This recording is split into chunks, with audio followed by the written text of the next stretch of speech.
Administrator Hemsey. Sure. Dave Hemsey, County Administrator for Carver. Humboldt, Scott County. John Fahey, Carver County. Barb Weckman Brecky, Scott County. Tim Lynch, Carver County, and I really like this format, and I love sticking to lawyers up there. Yeah. Nice. John Ork, Scott County. Tom Workman, Carver County. Jody Brennan, Scott County. Matt Uterman, Carver County. Dave Beer, Scarver? Scarborough, yeah. Scarver? That's right. We all got Yeah. that mine, that's right. Scott County. Scott County. Lisa Anderson, Carver County. Leslie Vermillion, Scott County. All righty. Do you want to say anything in welcoming? No, just thanks for having us. Scott County, who we relate very well to and consider you friends and cousins.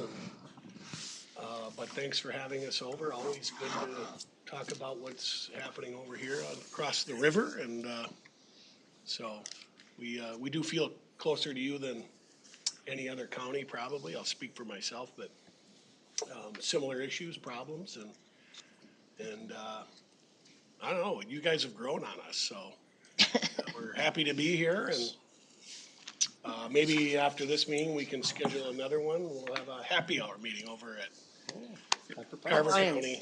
All right. Thanks for having us. Yeah, well, good. We could say the same. We're feeling a real close relationship with you guys as well. And so we're thankful that you're here.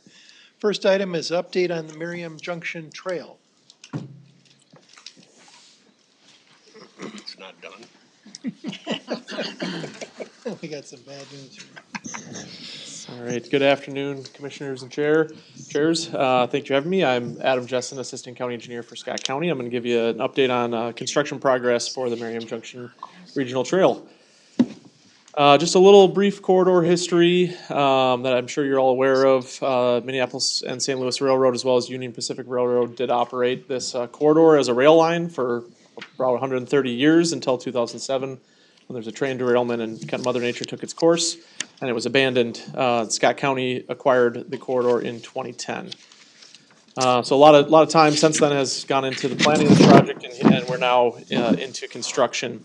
Just a zoomed out view here. The project area is kind of that yellow dashed line with an orange circle around it. Just wanted to note kind of the regional connections that this makes. Obviously, it lands down in downtown Carver, where it can connect into the Minnesota River Bluffs Trail, as well as the Southwest Regional Trail. So that really great trail system that Carver County has, we're making a connection to that from Scott County.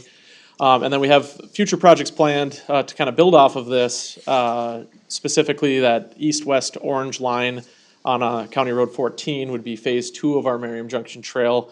And that will connect this project over to County Road 17 and our Big Woods Trail, which can get you north up into Shakopee, or you can head east to Spring Lake Regional Park, to the SMSC property there, as well as all the way over to Cleary Lake Regional Park. So you can see this is really an important connection between two existing trail systems. As far as this project itself, we broke ground in the fall of 2024 with Ames Construction. That their low bid was at $22.5 million. This is about a little over 2 miles of trail, and it does include significant riverbank stabilization, placement of a lot of riprap there to stabilize, and we did receive some funding from the DNR to support that as part of the project. And there are four bridges, really all replacing old rail bridges that were at one point in time in place. Funding package to get this project together was pretty exhaustive, I guess, in terms of where it all came from. Big chunk of that coming from Scott County's TAA funds, Carver County contributing to the bridge and approach work there to get over into Carver County. We had a regional solicitation award, some bond funds for that river stabilization that I mentioned, and then a number of other federal and regional funds coming together to get us to the finish line. Okay, so as far as construction progress to date, again, we broke ground in 2024. This past year, 2025, was a significant one. We were delayed through kind of the middle of the summer with high floodwaters, and number one impact to that was Bridge 10 is the bridge that goes across the Minnesota River into Carver County. And that deck pour was originally planned for in the summer of 25, and it got pushed out into the fall based on those high floodwaters. And so we did execute a change order to allow for winter work to occur to get that bridge completed yet in the calendar year of 2025. And that really allowed for a number of things. Namely here, getting the Carver Riverside Park opened in June 2026, which was a commitment of the cooperative agreement that we had. It also allows, so there was a temporary causeway bridge that was in place for construction purposes. And that was built out of the riprap. Now that riprap is being moved, now that that bridge is complete, that riprap is being moved to the riverbank to do that stabilization. And so it kind of keeps the project moving. It also gets that causeway removed from the river, which there were some concerns with log jams and things like that with that. So we didn't want to have that in there any longer than we needed to. So that bridge deck was poured this November, and I have some pictures of that here that I'll share. So I'll just walk through the project here then, through the 4 bridges, and highlight some of the aspects of each of those. The first bridge, Bridge 7, it's a shorter bridge, 170 feet long. It gets us up and over the Minnesota DNR state trail. There was an old rail bridge there at the start of the project, so we removed that and constructed a new bridge.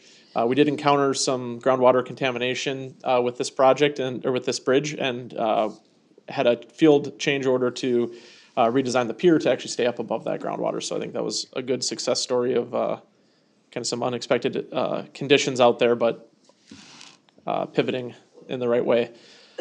Bridge 8, this one is not as far along as you can see. I guess just to explain these graphics, top left is an overview of the corridor highlighting where each bridge is.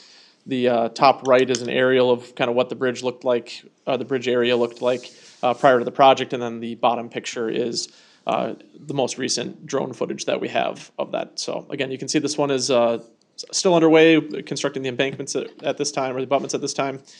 And this is where the train was derailed in 2007. So you can kind of see that in the picture in the top right.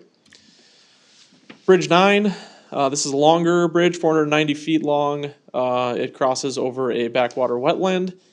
And again, you can see in the top right picture where the rails were actually pushed off of the old bridge deck in 2014 after it was abandoned. So we removed that old rail bridge and then have constructed this new bridge, which is essentially complete at this time. And then Bridge 10, the big bridge across the Minnesota River, 600 feet long, 605 feet long. The old bridge in this location was already removed in 2008. This connects us down into the Carver Levee Trail and into downtown Carver, and has 2 piers in the Minnesota River. And again, we poured that bridge deck this winter. So I'll just scroll through these quickly. This is again Bridge 10, and showing kind of how we progressed through constructing that. So I have the dates listed there. This is from February of 2025. They're constructing a cofferdam, which I think you can see my cursor here is right here, where they get the water out of that area so that they can construct the pier. So here we've constructed the south cofferdam, so those are those 2 piers that I discussed. And again, I think I'll note here too that this is that causeway and temporary bridge for us to have in place for construction. So you can see that rock material placed on either bank, and then a smaller temporary bridge to get across. So here you can see the north pier constructed, south pier constructed. At this point we're into August of this last year. And you can kind of see, between April and August, we got 1 pier done. That's that flooding that occurred. In September, we got back to work, and they removed the cofferdam on the north side. And then big significant update here in October when most of the bridge deck was poured, and then the remainder was poured in November. And this is our most recent drone footage from December of 2025. They're starting to remove that causeway, and a lot of that work has now happened over the last month. And again, as that causeway is being removed, we're reusing that material for the river embankment stabilization. This picture shows a lot of the area that is receiving that treatment. The existing slopes out there are basically a sheer cliff 1-to-1. And so we're making sure that we build something that is going to be stable and be able to hold the trail up and protect the river from erosion as well. And we did, obviously, as I mentioned, receive funding from the state to help with this. You know, not everyone's excited about construction numbers, but 30,000 cubic yards of riprap is a crazy amount of rock that you wouldn't see anywhere else. So it's a significant project that you don't see every day, that's for sure. And as I mentioned, that work is ongoing right now. That's the main thing they're working on, is this riverbank stabilization over the winter. Where do we go from here? As I mentioned, Bridge 8 still needs some work, so that bridge will get some attention here in the spring. We're planning to complete that river embankment stabilization this spring as well, and we'll get the Carver Riverfront Park open after that work is complete. And then we'll be doing final grading and bridge work throughout this year, and in the spring of '27 is when we are planning to do restoration and paving and open this thing up for use. Just to touch briefly on maintenance, there's a cooperative agreement in place, or a joint powers agreement, excuse me, in place. Each party is responsible for their approaches to that Bridge 10. Scott County owns the bridge and handles the routine minor maintenance of that bridge, and then if there are future major bridge maintenance activities, those would be shared equally. And then just a note that, again, the JPA instructs us to provide good notice to each other and provide access to each other as needed to complete maintenance activities. That's what I have for an update, but sure we have questions, and so I'm happy to stand for those. I also have our county engineer and Craig Jensen, that was the design project manager, as well as Jake Balk, our construction manager, so I may pick on them to help with your questions, but that's what I have for a presentation. Thank you. Thank you. Now, I had said, there's some bad news, and that's certainly not in the presentations thus far. We just heard this morning that there's a problem with riprap and where the water level was and where the shore is. And are we going to mention that or go into that a little bit? I think we just did, right? So I think it probably was, not in this presentation, but there's a major, and I don't know if Adam wants to talk to it, but there will be a major supplemental agreement coming. The information we had on the slope of the river for about 1,800 feet was not accurate and has changed since MnDOT had that information. So we are gonna have a supplemental agreement in front of the board on the first meeting in February. Yep. And it's considerable. We're talking several $1 million of more erosion control and embankment. I think the other thing we need to be aware of is, as you talk about the next item, what does that mean for data we have? Yeah. And you guys have some interesting data, but if it has anything to do with river bottoms, we probably need to reevaluate where we're at with some of this, so. Yeah. Yeah, it is a highly dynamic river, for sure, and how that plays into the river bottom. Also, as well, this area where this river banking stabilization is occurring, it was not accessible prior to the project, so we were relying on data that proved to not be accurate. And once we got out in the field, that was identified, and we figured out what we need to do to make sure that everything's stable out there. But it comes with a significant cost for sure. So some lessons learned. I mean, there was already $4 million that came for erosion, or for stabilization. Right. There's 50% of that more needed in that one area, so it's significant. Commissioner Beer. So the question then would be, because did you use the word error? Was less of an error in planning and engineering and more of a like, oh, shoot, or maybe not that word, but. I think you could say error. I think an error in terms of what data you're relying on. I don't know that we had a good method to acquire better data necessarily at the time, but I think there could have been further investigation into that to make sure we had an accurate river profile to better understand that quantity that was going to be needed. Because it wasn't like borings, right? It wasn't anything like that where normally you would do that. In this place, it was just. Jake's itching if you guys want more info. Yeah, he can probably handle this better than I can. Do you want to come up here, Jake? Jake's been boring through ice recently. I'll bet. Although walleye might. No, they haven't been biting, to be honest with you. Yeah. Not where I am. So it's not really, the corridor was really tough to access for borings. Which, when we think borings, we think of earth, we think of pore pressures, we think of all that fun stuff. And then we come up with a design to try to win that battle. The specific problem that we're having right now is the river is just simply deeper than any of us anticipated it was gonna be. We got numbers to go to a certain elevation. After we got out there, got the trees cleared, we're looking at the top of the slope and just kinda, you throw the rock off, you're like, well, that's deeper than we think. And that was as simple as this finding was throwing a rock off a 30-foot bank and going, this isn't feeling right. We're looking at the design. We're going into winter, ice was starting to form, so we waited till we got enough ice out there, and then we literally used ice fishing equipment, crawled down the slope, drilled holes, and went, this is supposed to be 5 feet of water, and our Vexilar is reading 30. Wow.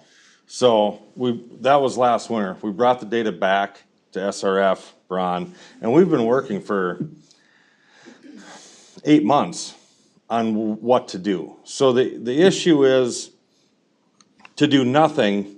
The river's deeper than we thought. Our riprap protection is up higher.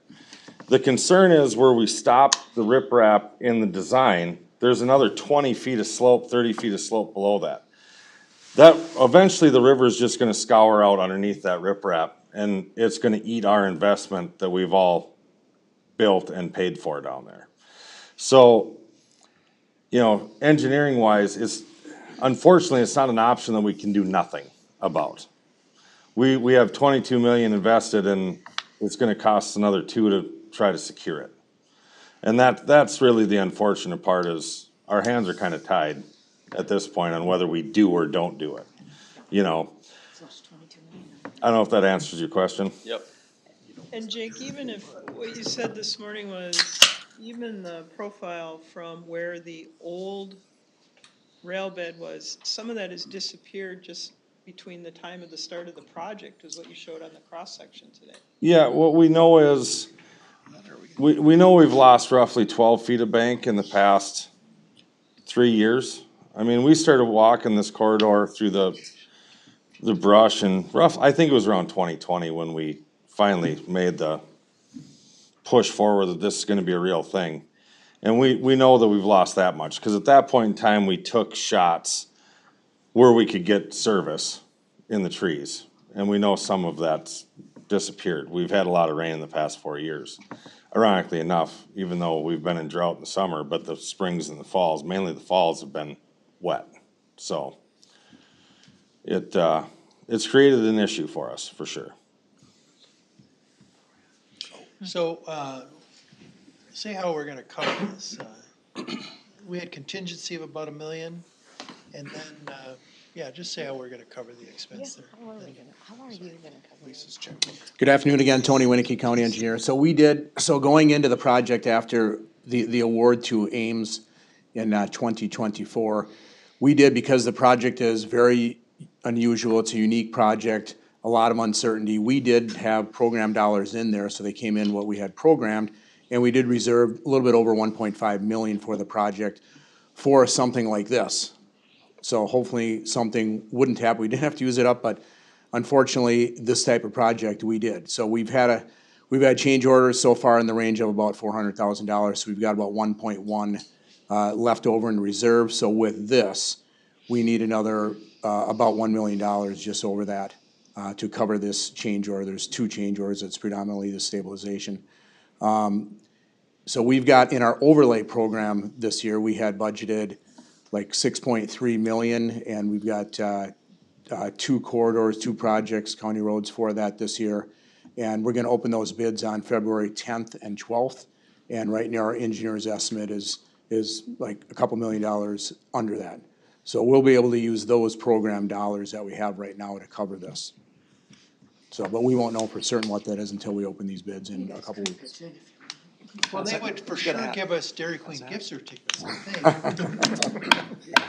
Well, so you're not gonna just throw riprap down there, you're gonna have to pile it? It is, Jay can describe that better than I can. So we looked at to answer your question, we looked at piling during the design phase. And the piling was gonna be astronomical. We were looking at $8 or $9 million to sheet this bank. we have 4 million invested into the riprap and we're investing another 2. So even with the change order, it is still a cheaper option than sheeting. We can't reach the bottom of the river. So when we talk about the scour of the river, what we're doing is bench down to the river elevation and the bottom still, as a slope goes 60 feet away, so we can't reach it. We're piling riprap onto the slope under the water, and as the scour comes, that the extra riprap is gonna naturally fall as the dirt falls, or is taken away from it. We're dumping roughly 30 dump truck loads into the water every 50 feet right now. And you don't see it. It never gets above water. That's how steep the bank is. And one would assume that some of that rock is going to the bottom just naturally, especially those first couple loads are sliding. Eventually, we want them to get stuck and pile. So as the river scours, that pile can be dispersed into the hole it makes. So, Might be a good fishing spot. Don't tell Administrator Hemsey where it's at.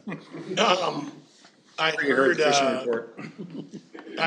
I'd seen that if there's a major catastrophe with Bridge 10, then Carver County owes half. Was that the words I heard? I heard 100. 100? I'm just kidding, I'll let tell you. No, I meant the word was catastrophe, I think. General maintenance by Scott County. We had a township present finally to us this morning, a $3 million problem to fix their sewers. So we really like surprises. So, I mean, should there be a fund set up for Carver County to prepare saving money for, what was the language? If something happened? Yep, so, and Craig, if you have anything to add, feel free, because I think you're probably more involved in this agreement, but, just reading through the agreement, basically, Scott County handles the routine and minor maintenance for the full bridge, but if there's a need for major bridge maintenance, which I think would include, some sort of work to, recover from a catastrophe, I think that would fall into that same category, that would be a 50-50. Where's our attorney? It's Okay. similar to what- Those are broad terminologies, but, Yep. okay. It's similar to the 101 project, Commissioner, except that one was 75%, Scott County's 25. And we give certificates. Similar. You had talked about the 1,800 feet. Can you show that on one of your maps? The On the side of the river, 1,800, that's- where the riverbank stabilization is? Yeah.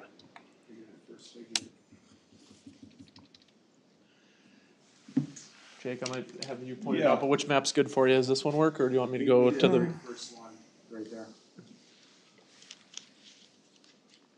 Yeah, I mean, Here, right? so obviously Carver sits in here.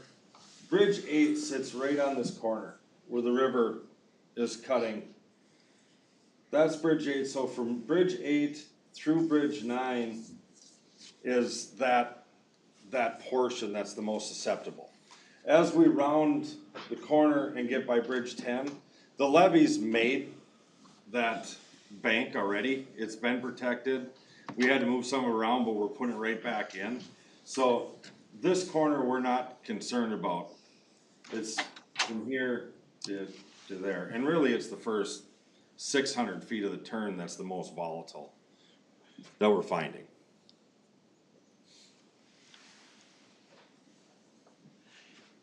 That was a really good question, because I think it plays into part of the discussion coming up on the river study.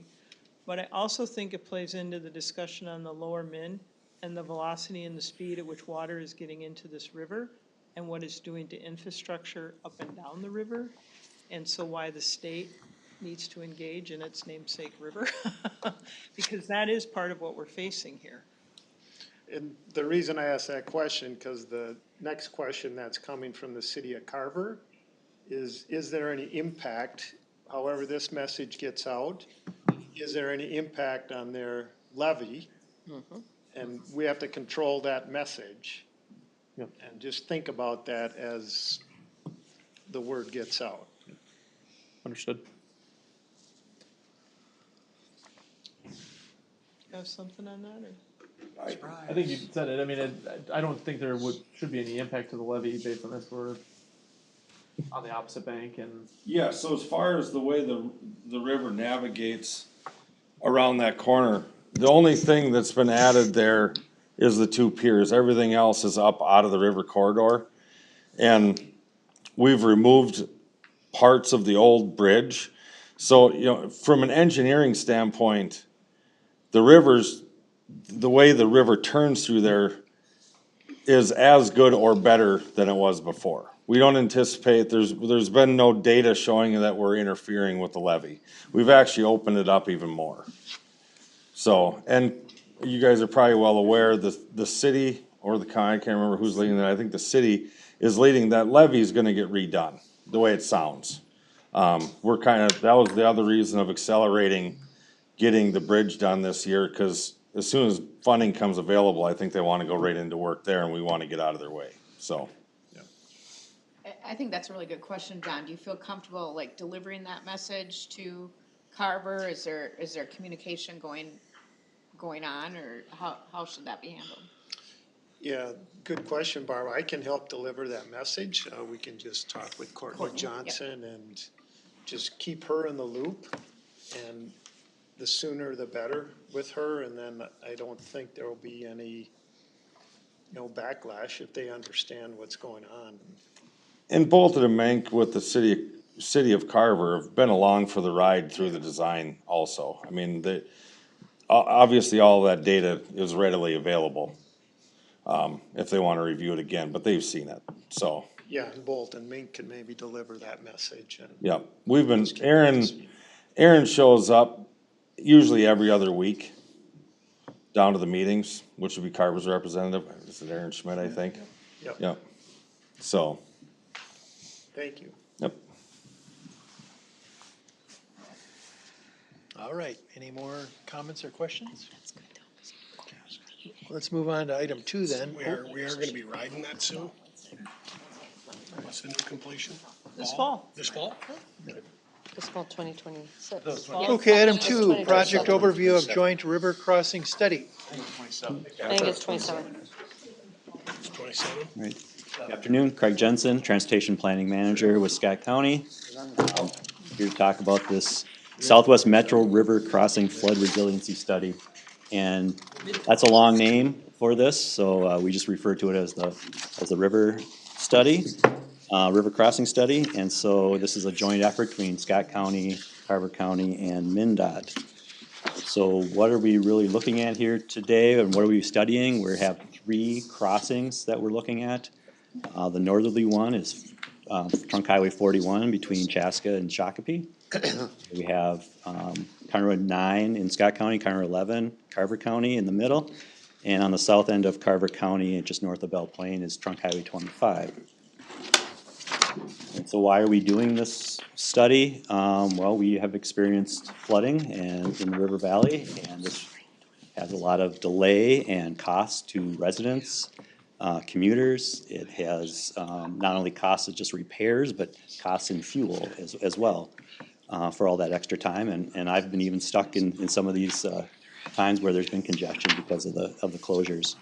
And we really want to document the issues out here and get into understanding it, because there doesn't seem to be like a central place to document all the flooding that has occurred at these river crossings. So we really want to try to go out and explore some options of what to do at these crossings and try to get to a solution in the future. And so this effort, really, we've been, at Scott County and Carver County, have been talking for a number of years on trying to look at something. We finally got MnDOT engaged to actually start helping out and looking at this. And it wasn't until a MnDOT hydrologist put this little chart together to say, you know what, we do have something going on here that when you look at this goes back to the 1930s. And you can kind of see from the 1930s up to early 1990s, that red line is that future, or that elevation of where 41 closes. And you can see only about 4 times in 60 years that this 41 was documented. At least this is as good as the documents they have, that it was closed. Between 1993 and this was done in late '24. There was a number of closures that occurred, so they're kind of all bunched in the last 30 years. So that really got people thinking that, you know, we need to really do something and really start looking at this. And just to summarize real quick, 16 closures in 90 years, 12 closures in the last 33, and 9 closures, including we added the 25 one in here, 9 closures in the last 16 years. So almost every other year, we're having a closure if you were averaging it out. And when 41 is down, so was 9, and so was the 9/11 crossing, and then 25, although it's not closed. There have been a few times where people are getting worried about that closure. So MnDOT approached us and said that they're gonna get a scope of work together and start looking at this because they started getting nervous about seeing all those closures and really trying to kind of solve this riddle here. And so they put a scope of work together to do some river modeling along here, and then develop 3 concepts for each crossing to see really what are some options out here. You have, you know, 1, 2, or 3 options. You can go different heights. Obviously, they have a different costs with them, and they'll do plans and profiles here. But then also have some frequency, how they're gonna do some predicting here of how often or how high these rivers can get, and really try to get into the kind of the details of those 3 different levels they're gonna do for concepts. You know, you could do something that probably may never flood, but it may be really cost prohibitive to do something like that. Or you may accept something that will flood every 10 years for 2 weeks, or whatever they're gonna get to. They don't really have that fully scoped yet for options, but it's something they're talking about. And then MnDOT approached us to say, you know, we really need a lot more detail and try to help with some prioritization of those concepts that we develop. We really need some traffic modeling done to really help with that. So the MnDOT approached us to participate, and on January 6th, both county boards, Scott County and Carver County, approved traffic modeling, a partnership there to look at the volume capacity, to look at travel time, to see what any benefits are, to look at a cost-benefit analysis of those different options as well. Especially with one's closed or the other one's open, what are some of those travel time benefits? And so right now, we're just kicking off that scope. MnDOT is actually the lead on it.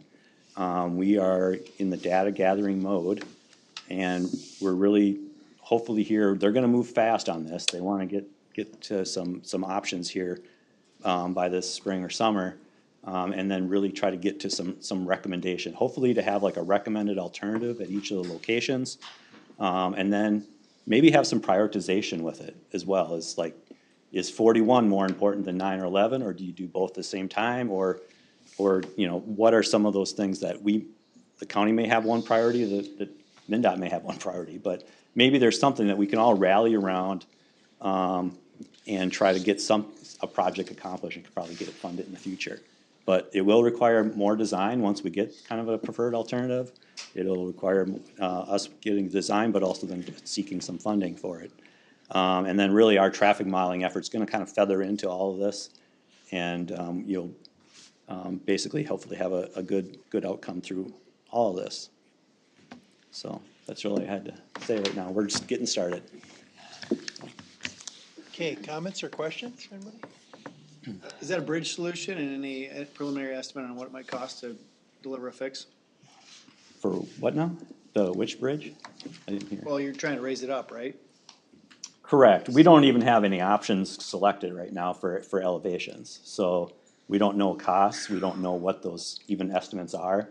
Since they're in the data gathering mode, it's, you know, they're just getting the river data together and all I those mean, other is it stuff. 20 million or is it 100 million? For bridges? I mean, for something like this. I couldn't even venture a guess, because it could be a simple bridge, or it could be a simple approach Depends fix. which one. Yeah. Yeah. Sir, if you remember when we built the 101 bridge, we did a river study similar to this, and we did come up with a concept at 41, 20-something mil back then, but that was How long has the 101 bridge been built now? Yep. 20 years. Yeah, so 50 at 41, 50 plus Okay, thank you. as a minimum. And I think the 9 and the 11 ones probably are longer, so. Could be longer. Yeah, and it may be, whatever was kind of looked at then may not be what is, you know, preferred now as well, so it could change, so.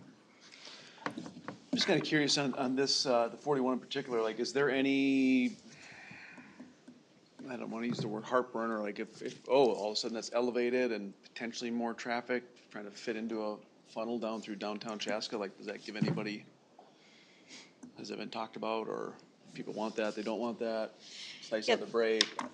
The city of Chaska doesn't love that they have so much traffic going through that Sure, 41. sure, So yes, that does get, yeah. 100%. Yep, they don't want more traffic. they don't want more They don't traffic on like big 41. trucks.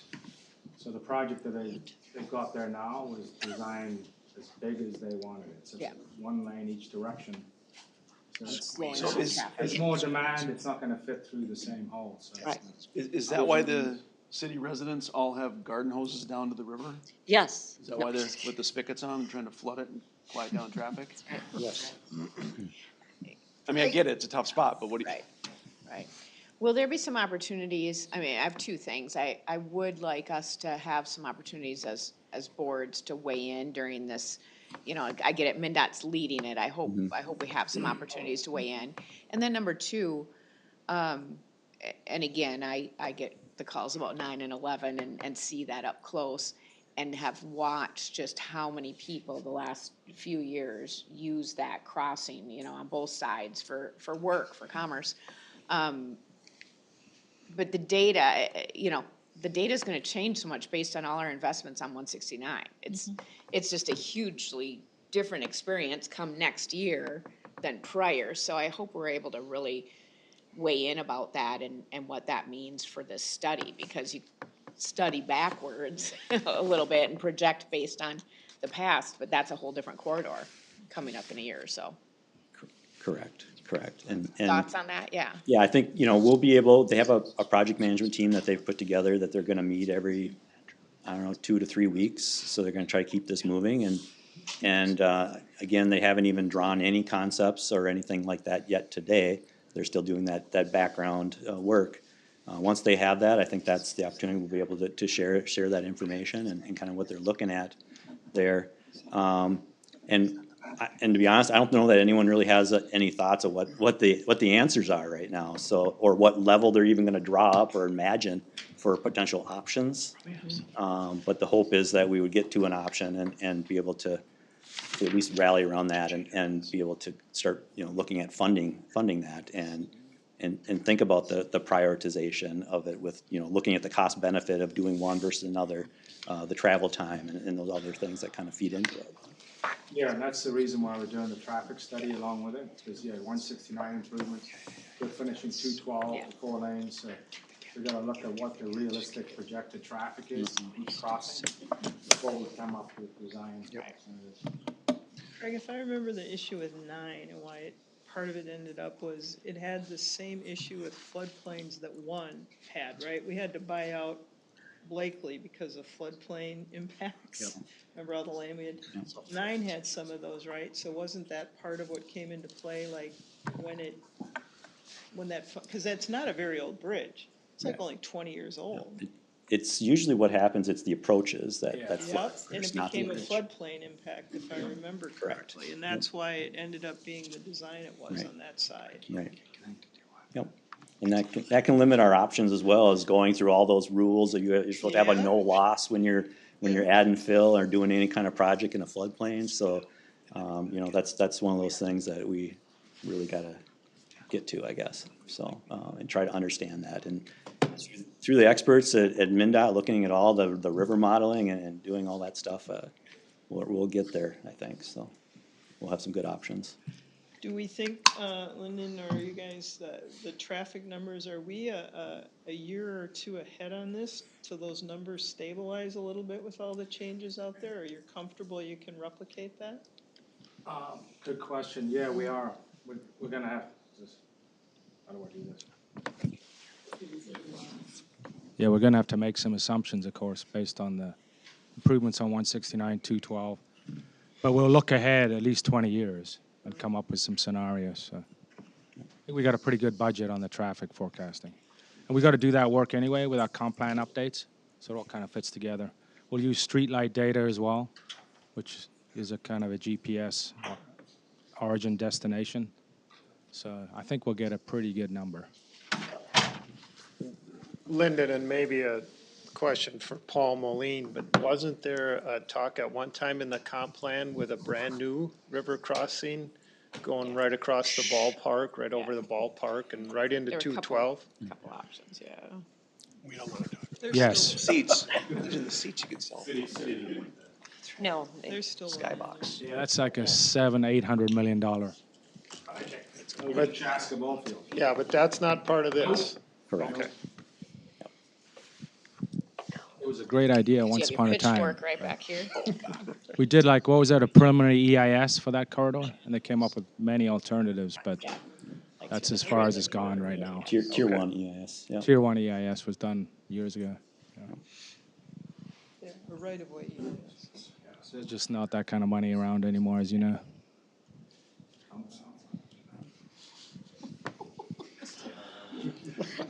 So that kind of reminds me back to Miriam Junction. That isn't out of the floodplain, correct? That'll flood. The bridge itself meets the 100-year flood Well, what about the event. other? But the bridge itself meets the 100-year flood event. The trail itself, there are portions of it that only probably exceed a 25-year flood event. So the trail itself will flood at times once it gets over that. But again, it's one of those things where when you look at constructing something, we'd be way up in the air trying to build something like that. So you have to pick something that's reasonable. But the bridges will be out. The bridge 10 will be out of the actual 100-year flood, The rest. which is at the levee.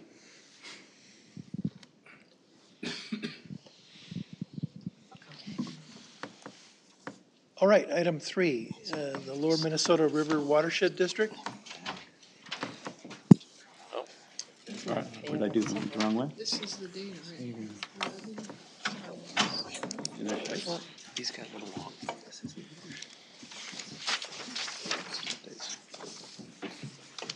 no, I don't know. Do you know the that's just raising. One time, I wish they'd come and say this time. It came in under $4 million. They said That's the end of Craig. 212. Okay. That's the I forgot they had went to one lane over there, that bridge. It's surprisingly goes well. Yeah, it's a bad idea. My wife and I got butches. Are you from that area? No, but it's been here 30 years.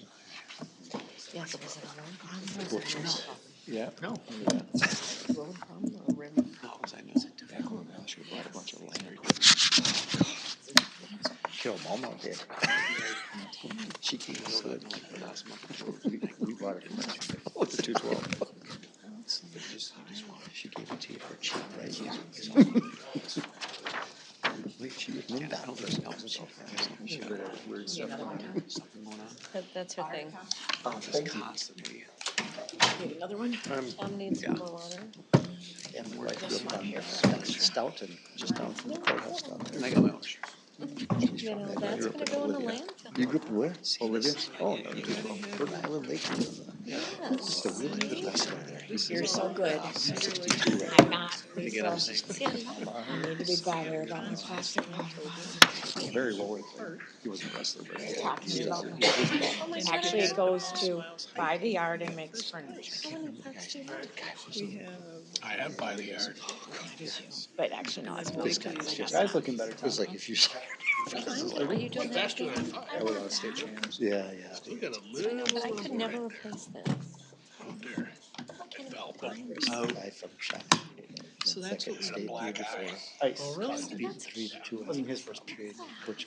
Off my sidewalk and They it look like melted. me and Minnie Lee last year, Matthew Chow. But see, I don't like that. Keep back to the same thing. Wow. That's all I was thinking. Thought maybe the excessive celebrating after a Gophers win. Hey, you're gonna have to make some. I am Brad Davis, Director of Physical Development. We're going to do this presentation jointly, so Paul Moline, would you introduce yourself? Good afternoon, Paul Moline, Carver County Public Services Deputy Director.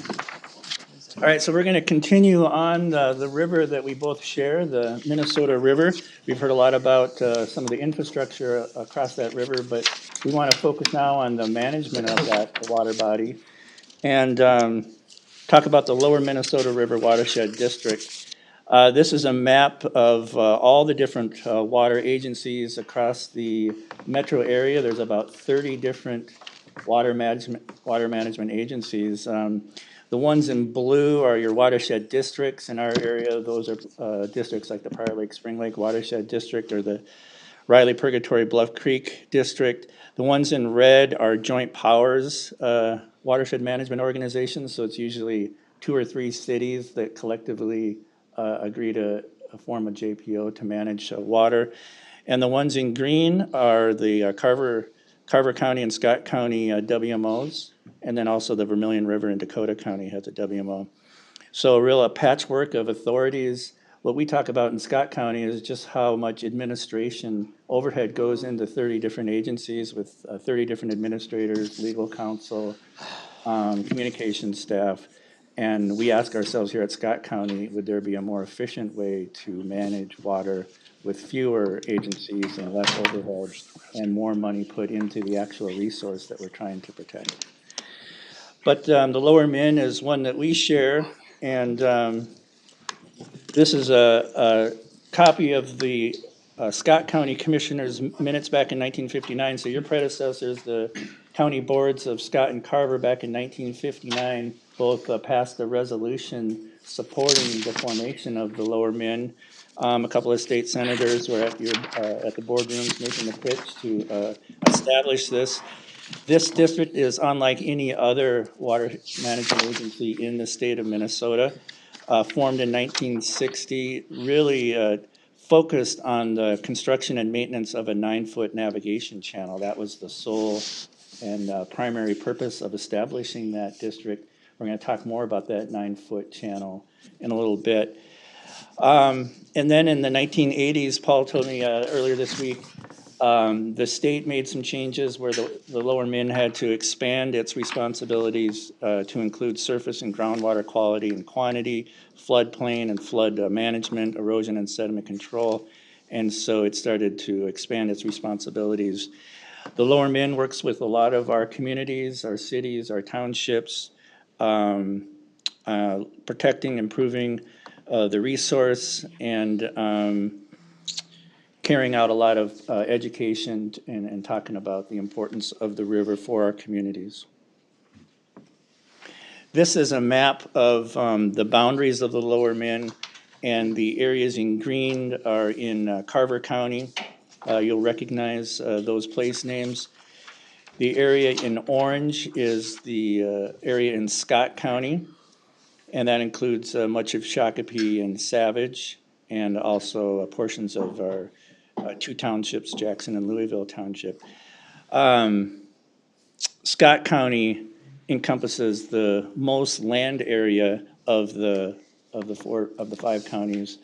So we have the most land area, the most population, and the most tax capacity than the other counties that are included in the Lower Min.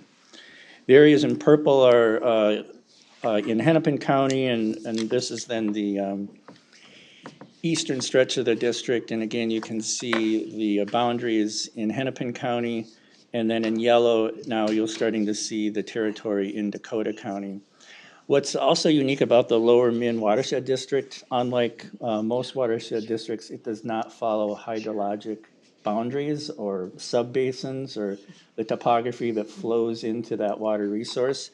When you look at this map, you can see that it's very political. It follows highways or city limits, and so we consider it much more of a political boundary than a hydrologic boundary. And that's important when we talk about possible boundary changes. So that 9-foot navigation channel, again, was kind of the critical cornerstone of the formation of the Lower Min. And the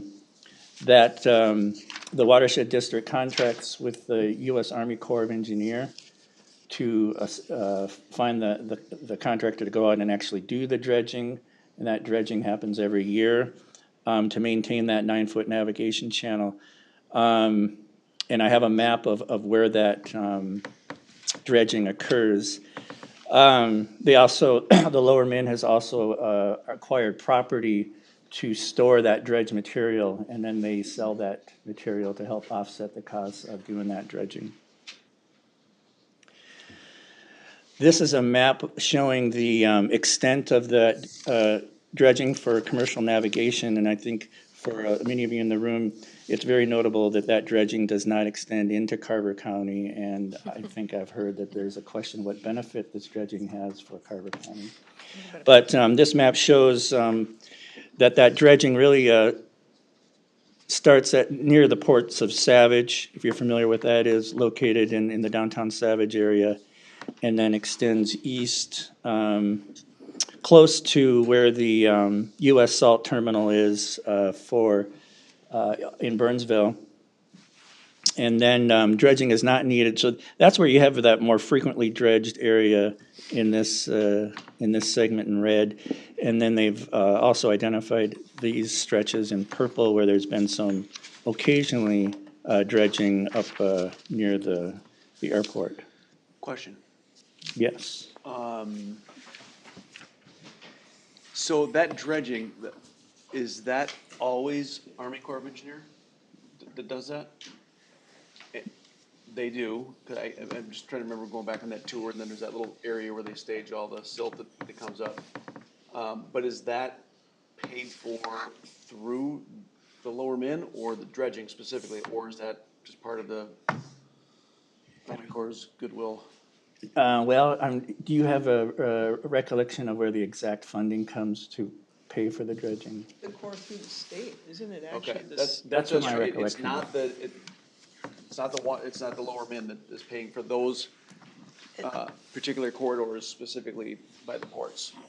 Yeah, that's federal, it's federal. Yeah, okay, so that, I just wanted to, I've heard it both ways, and I just wanted to, not necessarily here, just want to make sure that that's a function that they're gonna do regardless of whatever this boundary looks like, or whatever this. That would be part of the discussion. Yeah, I think to answer that question, I think there's an acknowledgement that dredging needs to continue regardless of what entity is responsible for it. Yeah. And the conversation with Bowser was, yes, it could continue to go to a different entity through the state of Minnesota, is what I heard that day, so. So I think in the last 2 years, I've started hearing more what I called issues or concerns related to the Lower Minnesota River Watershed District. And I know Paul has too, and so we'll share what we've experienced over the last few years. And I'll start with Scott County. I think what got our attention first through the work of just the commissioners that are tracking this, tracking these meetings, sending the agendas. Commissioner Brennan's watching kind of what's happening and sending notes back. We first heard about this preliminary levy increase that was proposed for the 2025 budget up to 60%, and that's a pretty high percentage that I think got a lot of attention. And so we started digging into what's driving this, what's this increase going to be funding. And I do want to note that by the time the final levy was approved, it did drop down to, I think, 8 or 8.5%. So it did not stay at 60%. But I think it was one of the early kind of warnings of we got to keep an eye on just what's happening at the district. What are some of the decisions that they're making? Here at Scott County, we had a lot of engagement about the governance and the number of managers that sit on that board.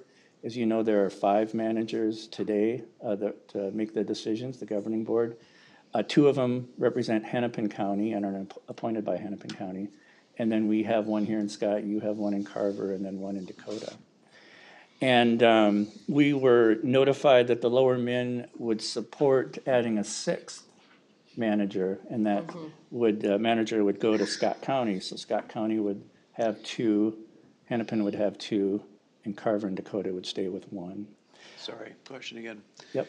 Of the hydrologic boundary versus the political boundary, using those terms, do we know how much land, do we know, we must know what that watershed is, somebody does. So the land that's in these different jurisdictions, do we know, if we were doing the math, how many seats at the table that would? If we did it proportionally. Yes, if you had just the watershed, not the political boundaries, like, would that still proportion out to? Oh, I don't know if I've seen that kind of analysis to I don't see know if we've done that. what that would look like. Yep, that's an exercise that we could do, but I haven't seen that. Are there any other watersheds that aren't actual watershed boundaries? Maybe there are.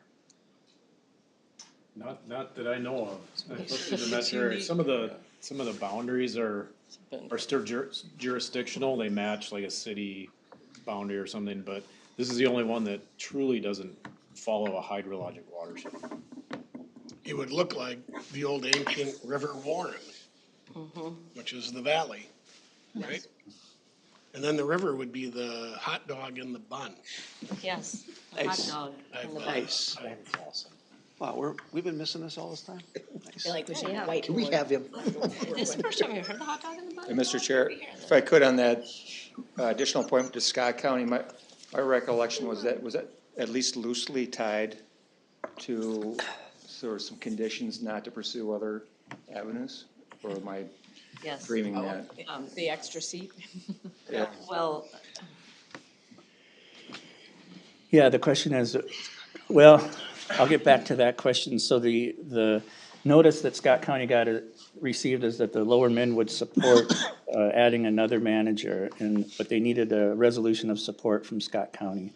So we workshopped that item last summer, and the board said, no, we are not interested in just adding another member, given the fact that we make up the largest land area, population, and tax base. We would prefer that we get Hennepin County's manager, frankly, and stay with 5 managers, but transfer that manager from Hennepin to Scott. So Scott would have 2, Carver would stay with 1, Hennepin 1, and Dakota. What your question was that offer that they made to us contingent on certain things that we would support? I don't know if I recall that. Do you recall that? I'll find it. Yeah. There was something like It that. seems like there was something based on body language. Well, no, I think it was even in writing, right?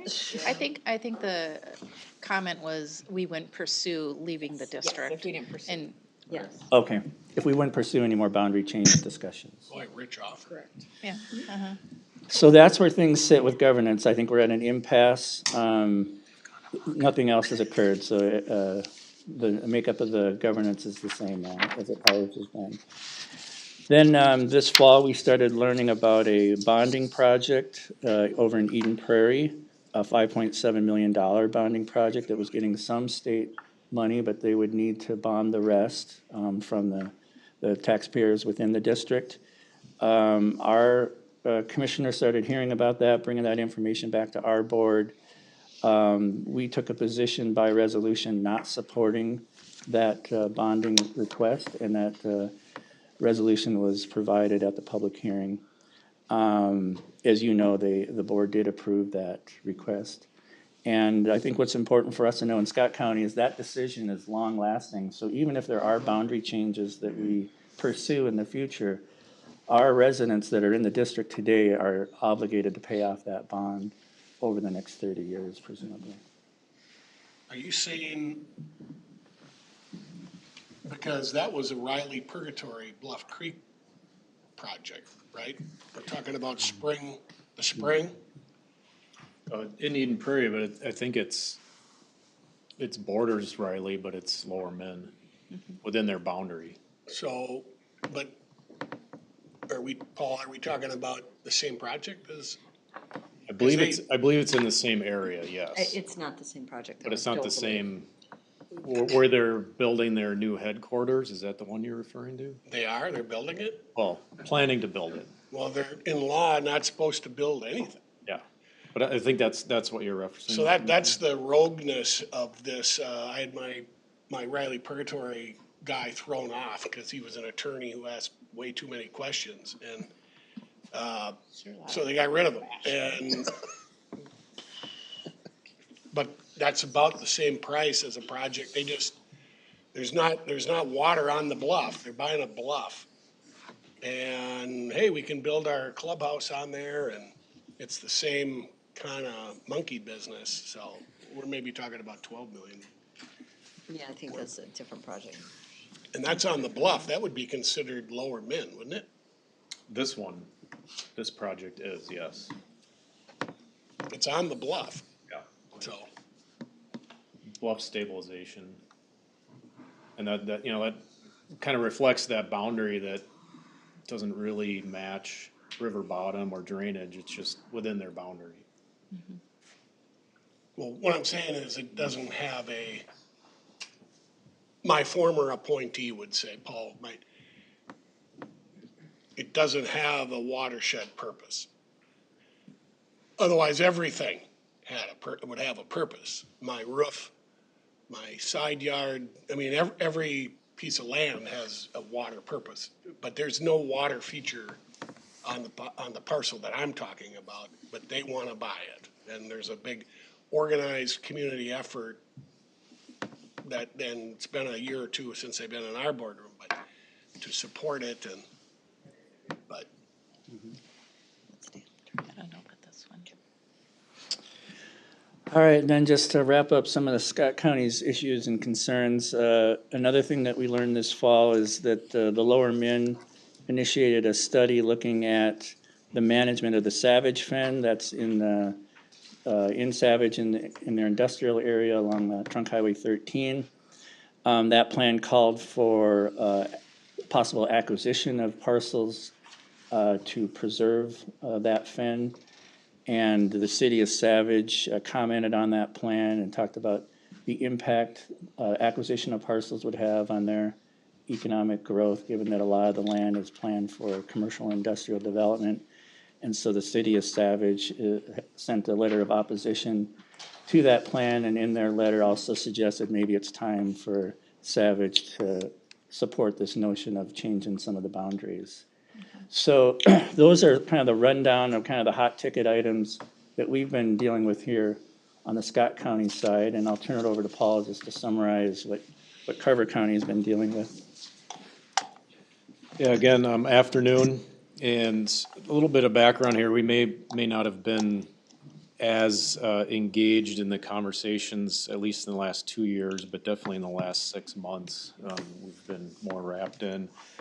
Some of the concerns we've had for quite a while, matching that boundary to hydrologic drainage. We had a preliminary boundary change idea back, I think it was 2019, that we didn't pursue at the time. I think there were the board at Lower Min was not fully staffed, and we decided to just hold off. But that's been an ongoing concern, is that these boundaries are artificial. As a WMO, we manage areas up to a certain point on a creek, and then there's this artificial line across the creek, and we turn over management to someone else, and it doesn't really match what state statute is looking at, and it doesn't really fit the way we manage our water resources. So that's been an ongoing concern.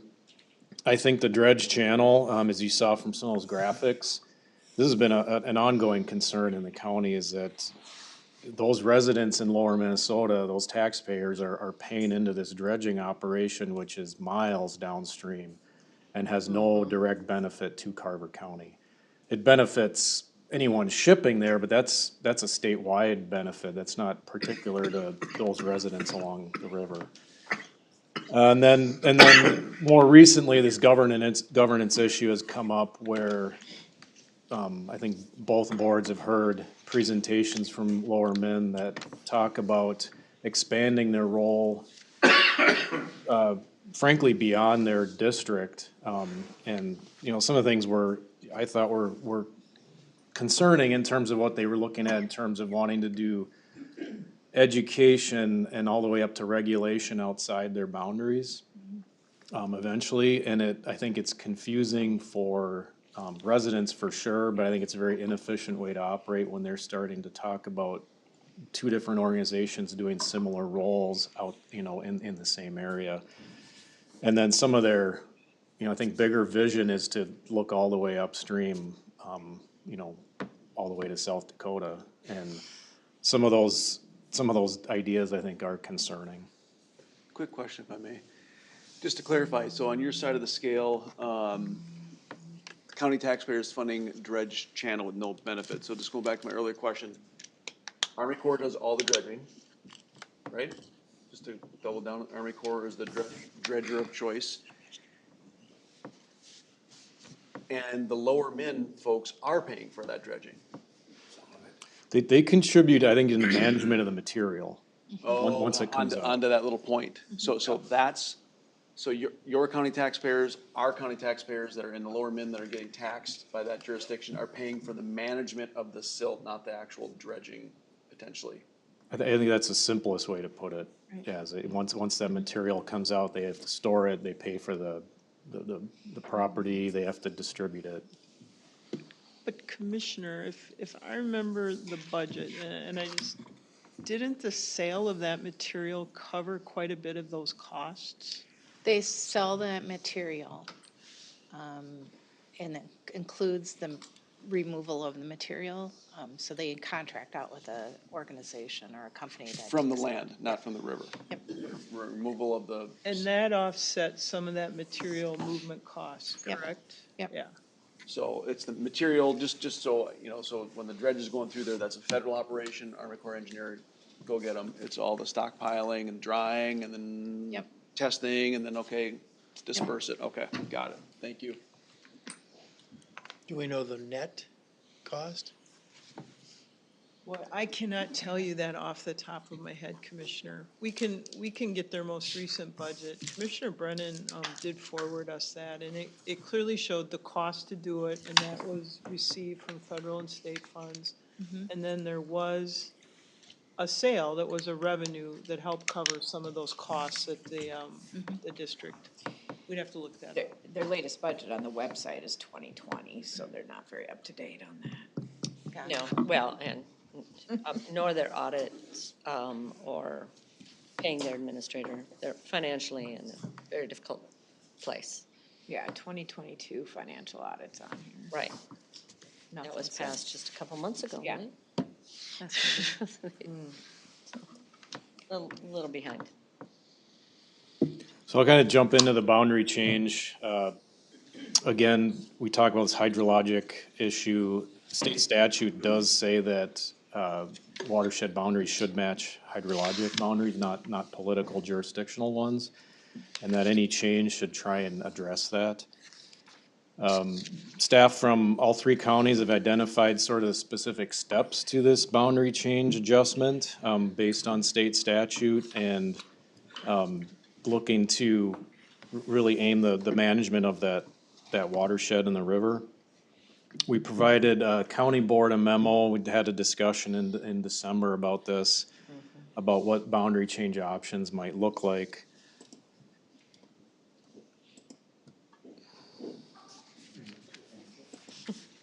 There we go.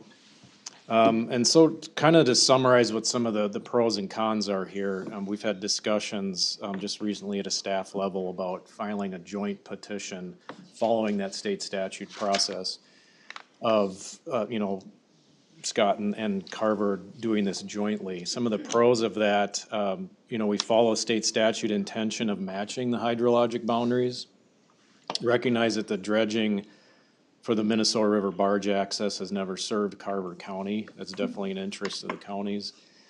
A more uniform management of the water resources of both counties.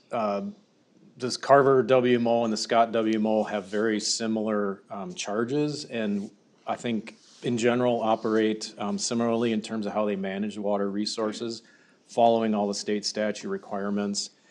And I think doing it more efficiently than perhaps this patchwork, you saw that map with all these watershed districts have done. In fact, I think when Carver made this decision back in the 90s, and I think it was echoed in Scott, the reason why it was incorporated in their county government was to be more efficient. At the time, Carver had 5 different watersheds that were all joint powers doing their own thing. And the reason for consolidation was to be more efficient. So it does follow that type of governance. That gets the next point, reducing an unnecessary level of local government, both for a tax reason and just all the things that come along with it, costs for staff, consultants, everything. Creating cost efficiencies for residents, ensuring tax dollars benefit both counties. Creating a message to state that management of the Minnesota River is larger than the metro area and belongs as a state role. So I think part of this boundary change says is, in the metro area, we wanna match those responsibilities for managing water resources, but some of the things that Lower Minnesota does really should be a statewide issue and not just a local one. Some of the challenges as cons of this, it does leave that dredging, it's sort of an undefined, not a solution there. Definitely does not align with the mission that Lower Minnesota Watershed District is pushing forward now. I believe at this point, they would not support this joint petition, so that's definitely a challenge. There's some staff time that would be required to make this process happen. It's a probably a year-long process. We'd have to update both our water management plans, so there's some staff time involved in doing this. I'll turn it back over to Brad here. Yeah, so Paul mentioned, it's real obvious that the cleanup of the Minnesota River is much bigger than our two counties. It's a river that really should be managed by the state, the namesake of the river. So we're trying to think of how can we send a message to the state of Minnesota that I think it's time to renew and re-engage an effort to really think about a more basin-wide approach to the river. And this map obviously just illustrates the extent, the geography that really needs to get back to the table talking about how do we collectively do our part to clean up the Minnesota River. And those of you that have been around know that this attempt has happened before. Back in the 1980s and 1990s, there was multi-county efforts and commissions that got together to think about strategies. When you talk to people at the state or talk to people at the county, and I think Paul has some history of this too, that effort did not work out. It kind of flamed out. There was not ever any actionable items that group really took hold of. Some might argue that there was no real funding to advance some of those recommendations. But Paul, do you have other kind of insights on the Mississippi? No, I see, you can imagine that 56 different counties trying to agree on managing a water body is very difficult. So I don't think it lasted for, I would say 8 or 9, 10 years, but fell apart after that. It was a pretty big sucking sound that didn't do anything. Governor Carlson said he wanted to make the Minnesota a recreational, swimmable, I think drinkable river. And Father Hennepin would disagree because it's doing the same thing it did when Father Hennepin saw it. But what it came down to was the ag interests were all to kind of blame out there in those 36 counties. And that's not real popular at the state capitol. And the farmer is going to keep farming. And so how are you going to put a diaper on this? And so I think the last thing Governor Dayton did his ditch barriers, or it's not the word, but Buffer strips. And that wasn't fun, but that river, this river is you're not gonna be able to drink this water straight out of and I wouldn't have your kids swim in it either. Well, one thing that, just to carry this message just a little bit further, one thing that we've talked about at a staff level, but we want to introduce it to the boards, is putting together a letter to Bowser. This comes from a meeting that we had with the leadership of Bowser, who seemed to welcome this type of letter, calling for a renewed multi-county approach to cleaning up the river. I think what we've talked about at a staff level, our counties care a lot about the Minnesota River, recognize the importance it has on our history, our recreation, and just our way of life. And I think it's important for everyone to know just how much we've invested ourselves in cleaning up the river between our our WMOs, between the watershed districts in our area. They've done a lot of work, a lot of projects in the uplands to hold water back so there's not so much erosion down in our bluffs and ravines. A lot of embankment projects. And so I think that needs to get recognized, that our two counties care a lot about this river and we've invested a lot. And we think there might be a different way to tackle this than what we're doing today with the Lower Min. And so the letter would continue to support that original primary purpose of maintaining a navigation channel, but this particular district's scope and mission seems to be creeping, and we think we want a different approach. It's time for a change. Time to think beyond that narrow scope, that 80 square miles that the Lower Min is focused on, and really broaden it back out to the entire basin, and request that the state take leadership on this and explore a fresh, coordinated, basin-wide approach. And so that's a letter that we've started to formulate, and I believe Leslie has introduced this idea of a letter with our counterparts at Dakota County. I'll let you speak to that, and then we can talk about it more here among these two boards.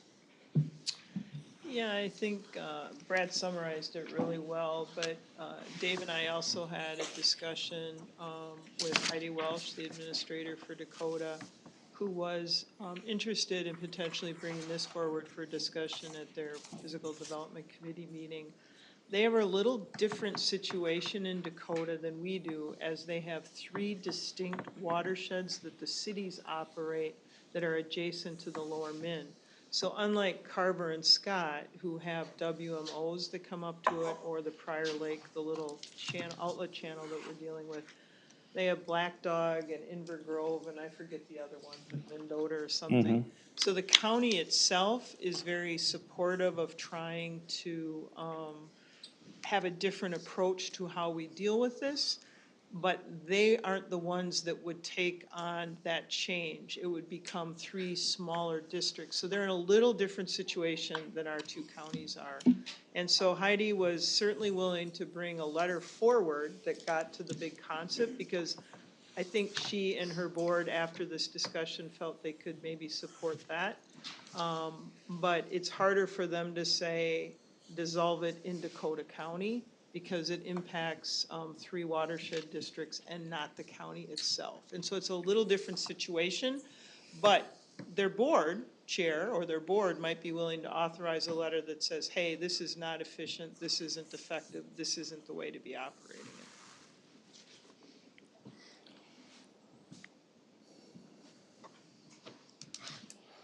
So Paul and I do have a recommendation and I guess an ask, and look for some direction from these 2 boards here this afternoon.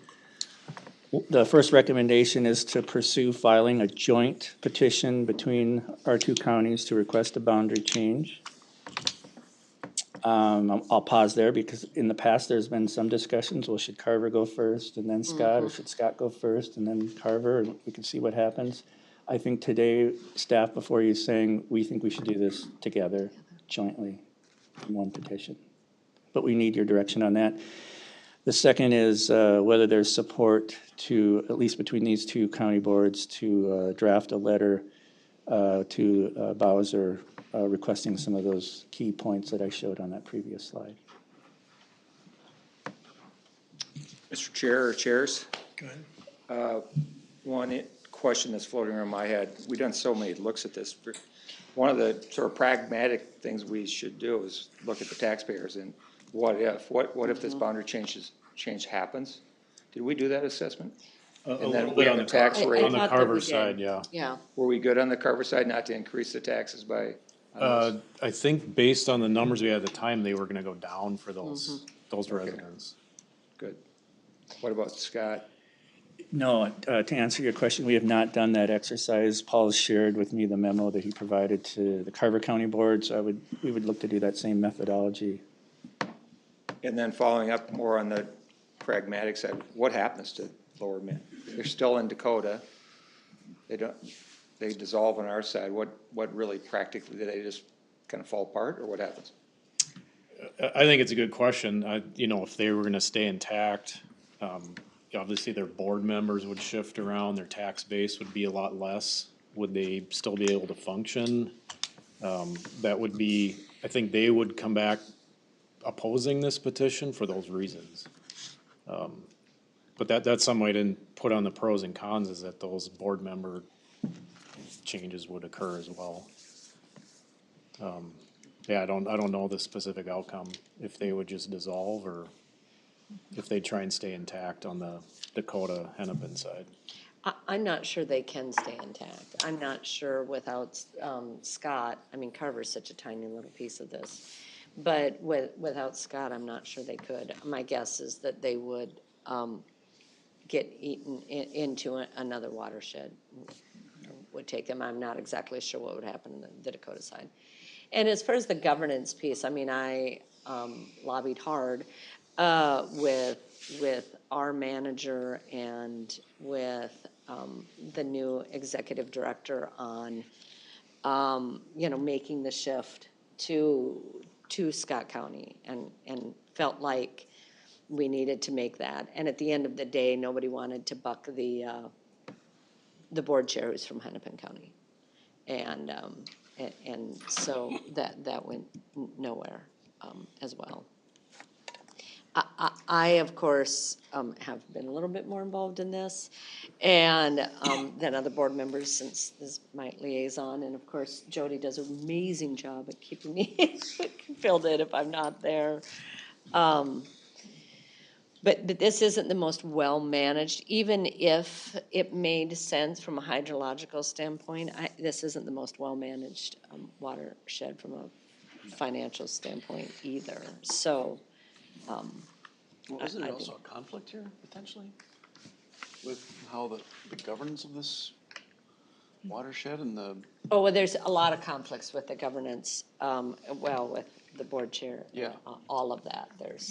We didn't even scratch the surface on that, but. Well, do we have to ask county commissioners, Carver County commissioners right here?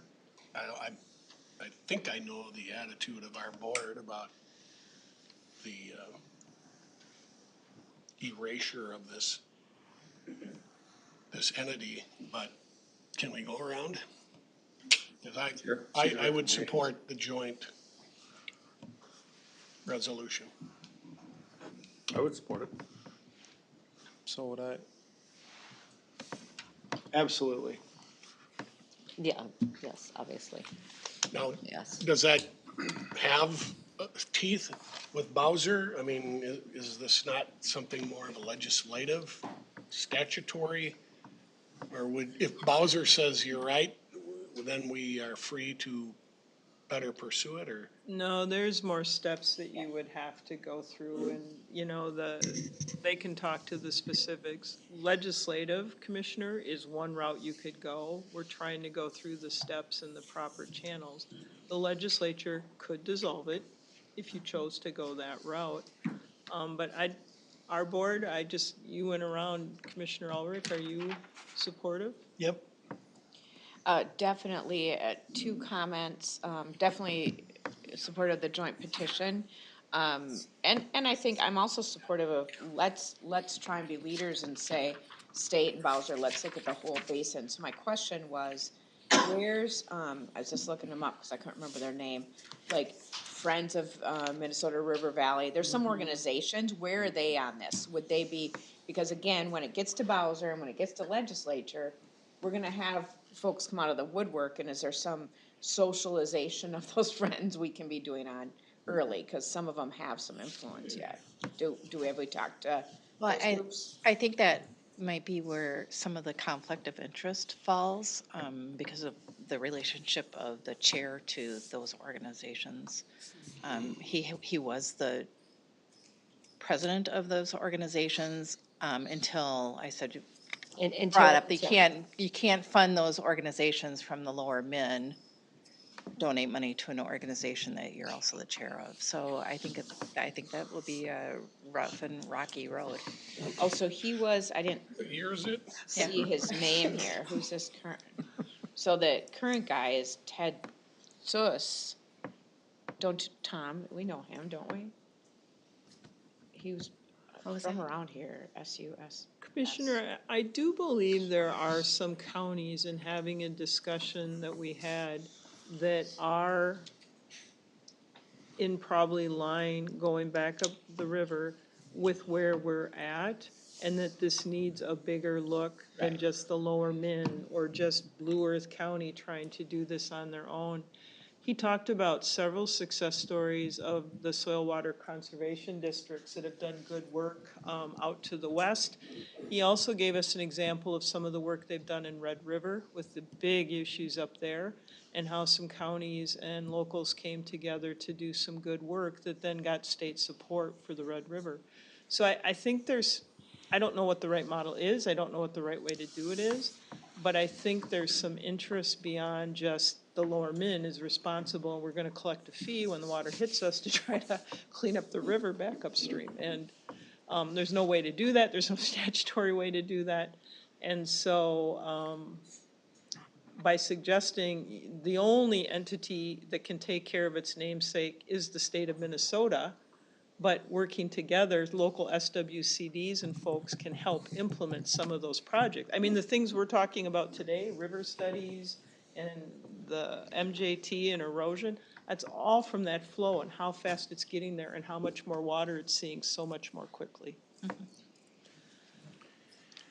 Commissioners, just to go back to the procedural question, I think it would be helpful just to run down kind of what some of those steps are if we do decide to file a joint petition.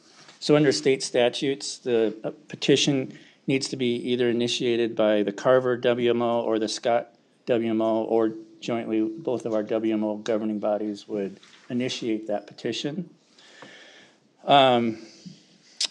We would need to get a letter of concurrence with the petition. In Carver County, you would need to get a letter of agreement from the city of Carver, the city of Chaska, the city of Chanhassen, the Riley Purgatory Bluff Creek Watershed District. In Scott County, we would need to get a letter from Shakopee, Savage, Louisville Township, Jackson Township, and the Prior Lake Spring Lake Watershed District. What's most notable under statutes is the Lower Minnesota River Watershed District Board would need to concur with that petition. And right now, with their 5 boards, that would be presumably at least a 3-2 vote to concur with the petition that we would submit to Bowser. All affected landowners are notified of the proposed change. So that's part of the process too. So that definitely would bring some exposure to these petitions. And then ultimately, Bowser will evaluate that proposed boundary change. I think just to add on, I know you had a recent conversation with Bowser. When I talked to them a few months ago, they said they've never had a petition that was opposed by one of the watershed districts at their board level that they had to decide. They anticipate that their board wouldn't approve it, but they said it's never happened before. So is this Mr. Chair, sort of a setup for legislation then? Almost sounds like it's DOA once it gets to the lower end. Is that our strategy? But I think that's a question for all, but I think it's true. I mean, we file this petition and it may die at some point in the process. Yeah, and that may happen. I mean, I do think that we could get, yeah. Yeah, right, probably potentially a 3-2 on the Lower Min board, which is why, you know, if Scott County would have proceeded with adding the other board member, that would have, the other liaison, or the other board member on that, and both Scott counties and Carver County, then it would have been a 3-3 and it would have tied and died. So continuing to pursue, I know it wasn't ideal, and I know that's something that you didn't want to do, is add a manager on the board. It would still give us it would still give you a bigger position of leverage on that board, if we were to go forward with this. And what was the questions mentioned on the, I don't know if you said it was a blockade by the board, was it the Hennepin County Board? Is that where the, people are gonna answer? Who was gonna block us? The Lower Min Board, or did you say the Hennepin County Board? The Lower Min Okay, Board, that's what I the thought. Lower Min That's Board, what I thought, which okay. is why, because it's a 5-person board. Right, not yeah. just like, about 5 minutes ago, we talked about, I thought it said, someone said Hennepin County Board, I'm like, oh.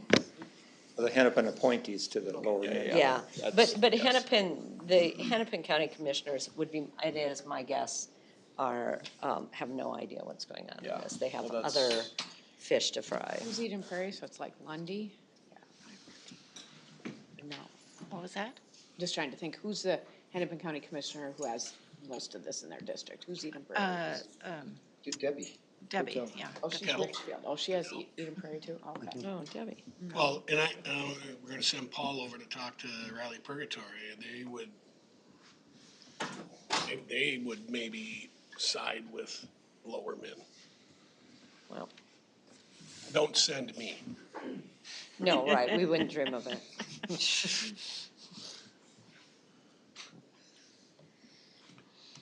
I do think that it does send a message, though. I kind of go back to the 30 different watersheds. There's just a lot of overhead money tied up into these watersheds. And at some point, we need to draw the line and start somewhere. And so I personally, and I know we didn't get all the way around with Scott County and see where they're at, I personally still think it's worth Let's do it. pursuing. Well, we got a flow chart that says, we're doing this, and if this fails, we do this, and but if it does pass, then. And Wolf, what do you think? Yeah. We're gonna send you though. No, we're not. I'm not sending you either. No TWs, right? No TWs. No TWs. Beer? Oh, yeah. So I have a question. The president of this Lower Min his term is up in 2027. He's the caretaker of the Isaac Walton Lee. Yes, yes, he is. And he lives, I think, on site, so that would cause him qualified living in the watershed district.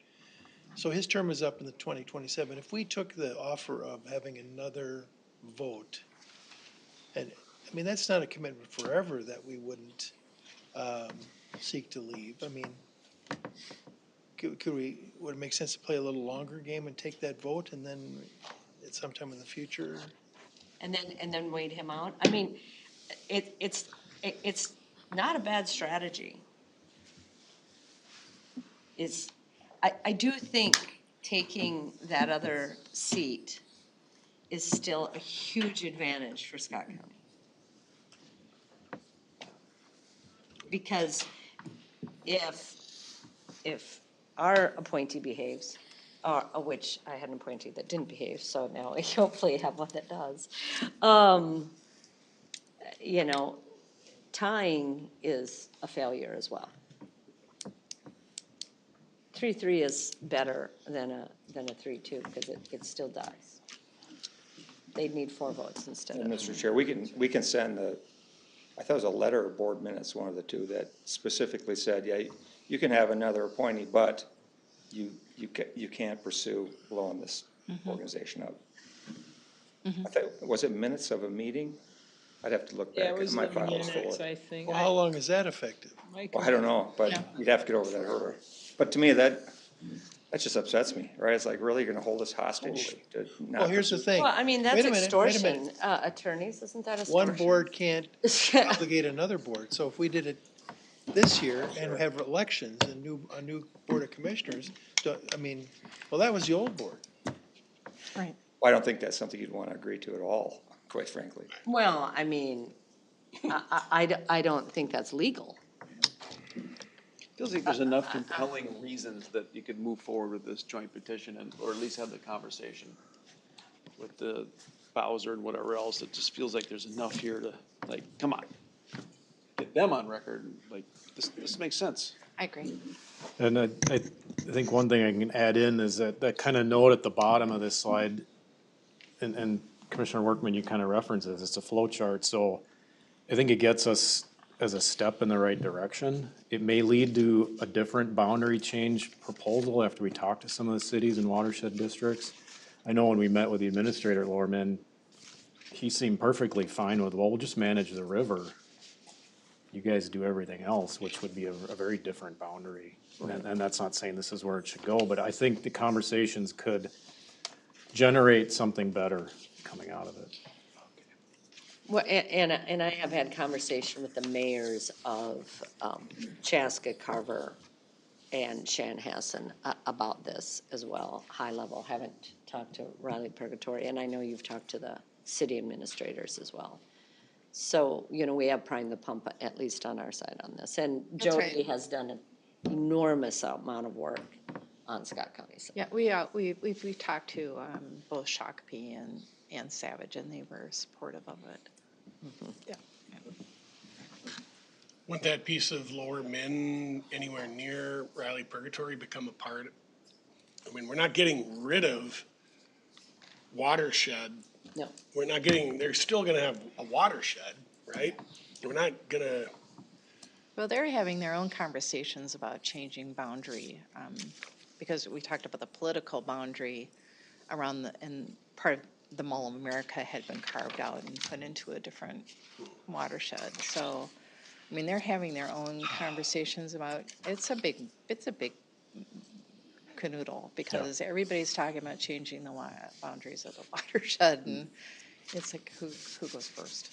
That's why the letter is good too. It says you really need to rethink this river. It's not working, and what you have here in the metro really isn't working. Right. Nice. So I recommend that we go with the direction that was presented here. What I'd like to ask my colleagues, has any of this last few minute conversation changed any of your opinions on whether or not we should go forward? Knowing that this is a long game, may not happen. No, it hasn't changed just only the strategy. Would it be better to file in support of Scott County? Or do you want to file a joint? Because Carver is a lot smaller than Scott on this, so do you want to file a joint, or should we be in support of you? Well, and that's been the question that we've had. I mean, that is the joint, or honestly, Carver is such a small piece of this for them. We only have powers if we're in conjunction with Scott County. well, why don't we let Scott County decide what maybe is best, but I think we've thought we're better off doing I it think a jointly joint. than Yeah. showing together. I think that's where the recommendation came from. Yep. right? You know, and if we do think it's dead on, I mean, I'm just looking through the statutes a little bit too. It's like, maybe we should just be bombarding them, you know, a petition to redistribute manager positions. There's several things in the statutes, like maybe we should just be like, we're gonna get something here, and the statute's written poorly because it's just they may, but still, it's in there. Yeah. That's not a bad strategy. You know, You know, I just think there's a continue to couple file things. Yeah, we could. one thing after Boundary another. change, just redistribution manager positions. I mean, there's a termination, you know. And here's the other thing, there's things in here that talk about 25% of the residents. This watershed has few residents, right? Like, It really it defines residents, not businesses. Like, there's a few things in here that I feel like if staff are doing this work anyways, you know, it's kind of repetitive. Just let's bombard them. That was the issue with Dakota County. They can hardly find somebody to be on the board because you know how industrial it is going up 13. Yep. And that's, Yeah. Well, it wasn't that easy for me to find someone either. and there's legislative, right? The legislature could always, if you had the support, change it. Well, and who legislative, I mean, what committee does this fall under? Environment. I mean, if they're looking at ways of saving taxpayer money, Streamline. Streamline. I do want us to run that report like you did, like what does this mean to the taxpayers who live in Lower Min? That would be helpful before we get too far down the road. Brad, what Rhonda ran, didn't that show a benefit? It showed a benefit, I just don't know the exact. Yeah, it actually broadens, and even if you maintained, which you wouldn't have to do for the Lower Min, what it was still better for the residents overall. I don't have the exact numbers though, but we can get that. Boom. All right, do you have enough? I think what we've heard is direction to Oh. pursue a joint filing and put a letter together for the chairs to sign. To Bowser. All right, Thank well, you. let's move on to number 4. All right. Health and Human Services legislation. I have a feeling this is Commissioner Beer's favorite topic. Oh, boy, here we go. I think we're gonna, This is are we gonna use the word mandates in this? Probably, I didn't bring my Tylenol again. 3 days and 3 times in 20 hours. Wait, what's the idea? Rick Squibb. Good. Olivia?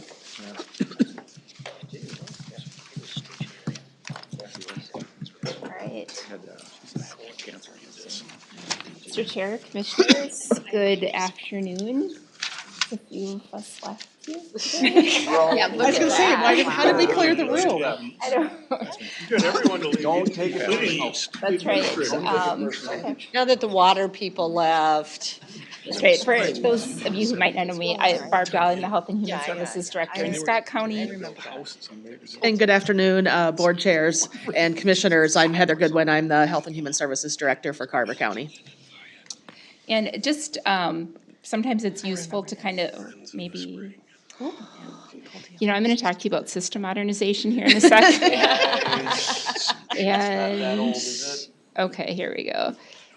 Oh,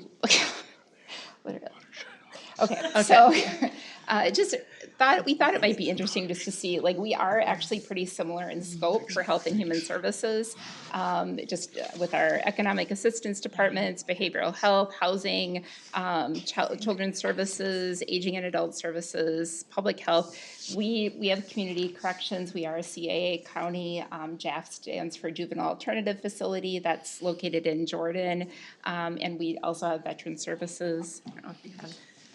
Nothing more to add, other than because we are so similar, I think we are really well poised to work together and collaborate on projects. I will highlight in a minute more projects that some we are already doing.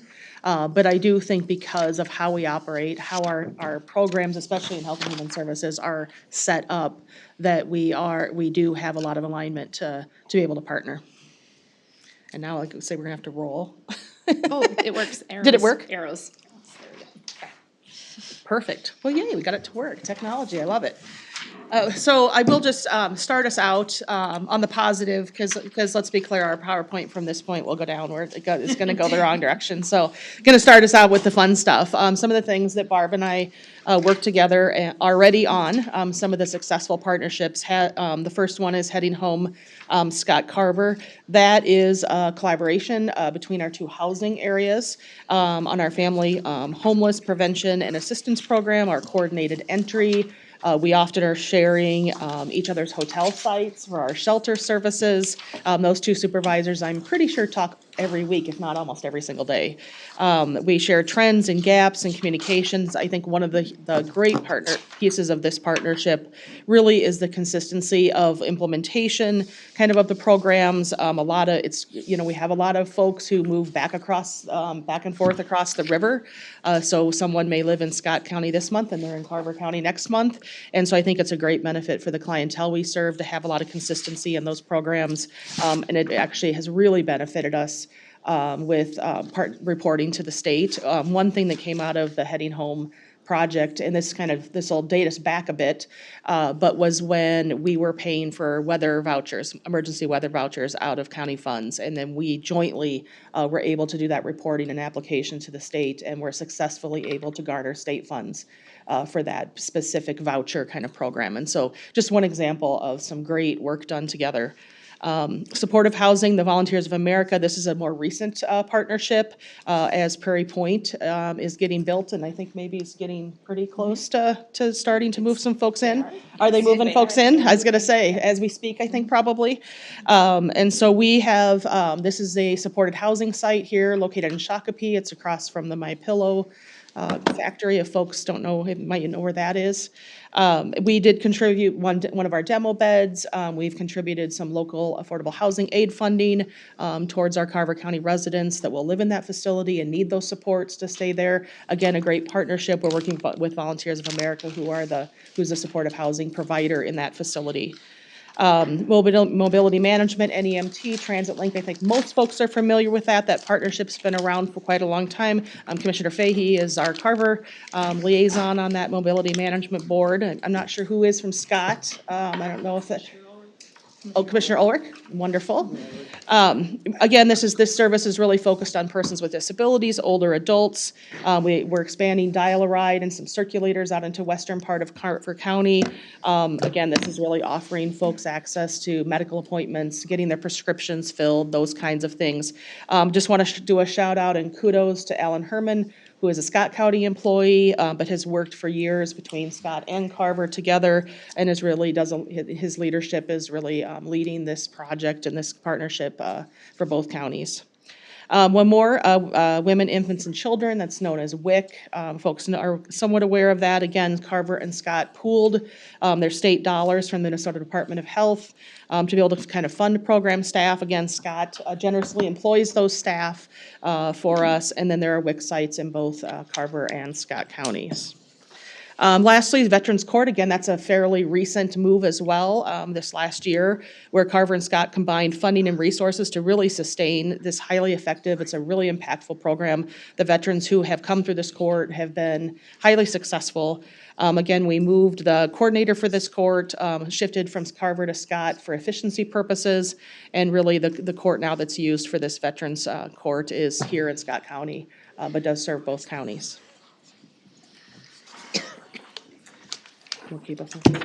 Yeah, so looking ahead here, just on what we want to cover today is just some of our legislative positions. I think as everybody knows here, AMC has really adopted many of these related to HR 1 with SNAP, Medicaid, system modernization, and the Minnesota African American Family Preservation and Child Welfare Disproportionality Act. We also have on here children's mental health, and we're just going to talk a little bit about mandates as we close out our conversation. Wonderful. Here's where the fun starts. We really are, in case you all weren't aware, we are really in a crisis in health and human services.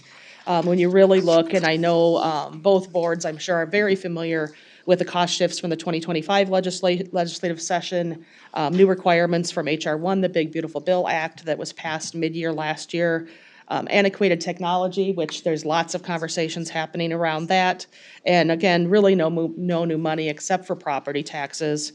And we really are in a place with the legislature where they are in a structural imbalance, looming deficit. We have really not a lot of hope for the 2026 session of having kind of meaningful action to be able to get it's a bonding year. It's not a budget year, so we're not expecting dollars to come our way.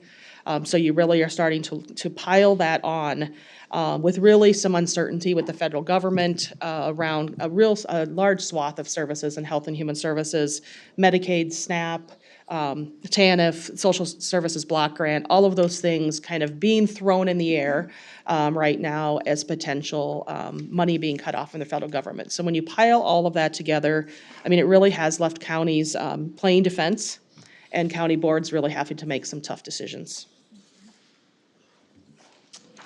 So this is a favorite of ours here in Scott County. I feel like I've looked at this more than like my family photos on my fireplace lately. Wow. So it's frequent. So this is, if anyone hasn't seen this, it was put together by State Office MMB when they were looking at what is really the fiscal impact of HR 1 to to the state. And so if you look at the bar graphs on the dotted line to the left, that is the total cost. And so current fiscal year blue, the next coming state biennium is in green, so $1 billion.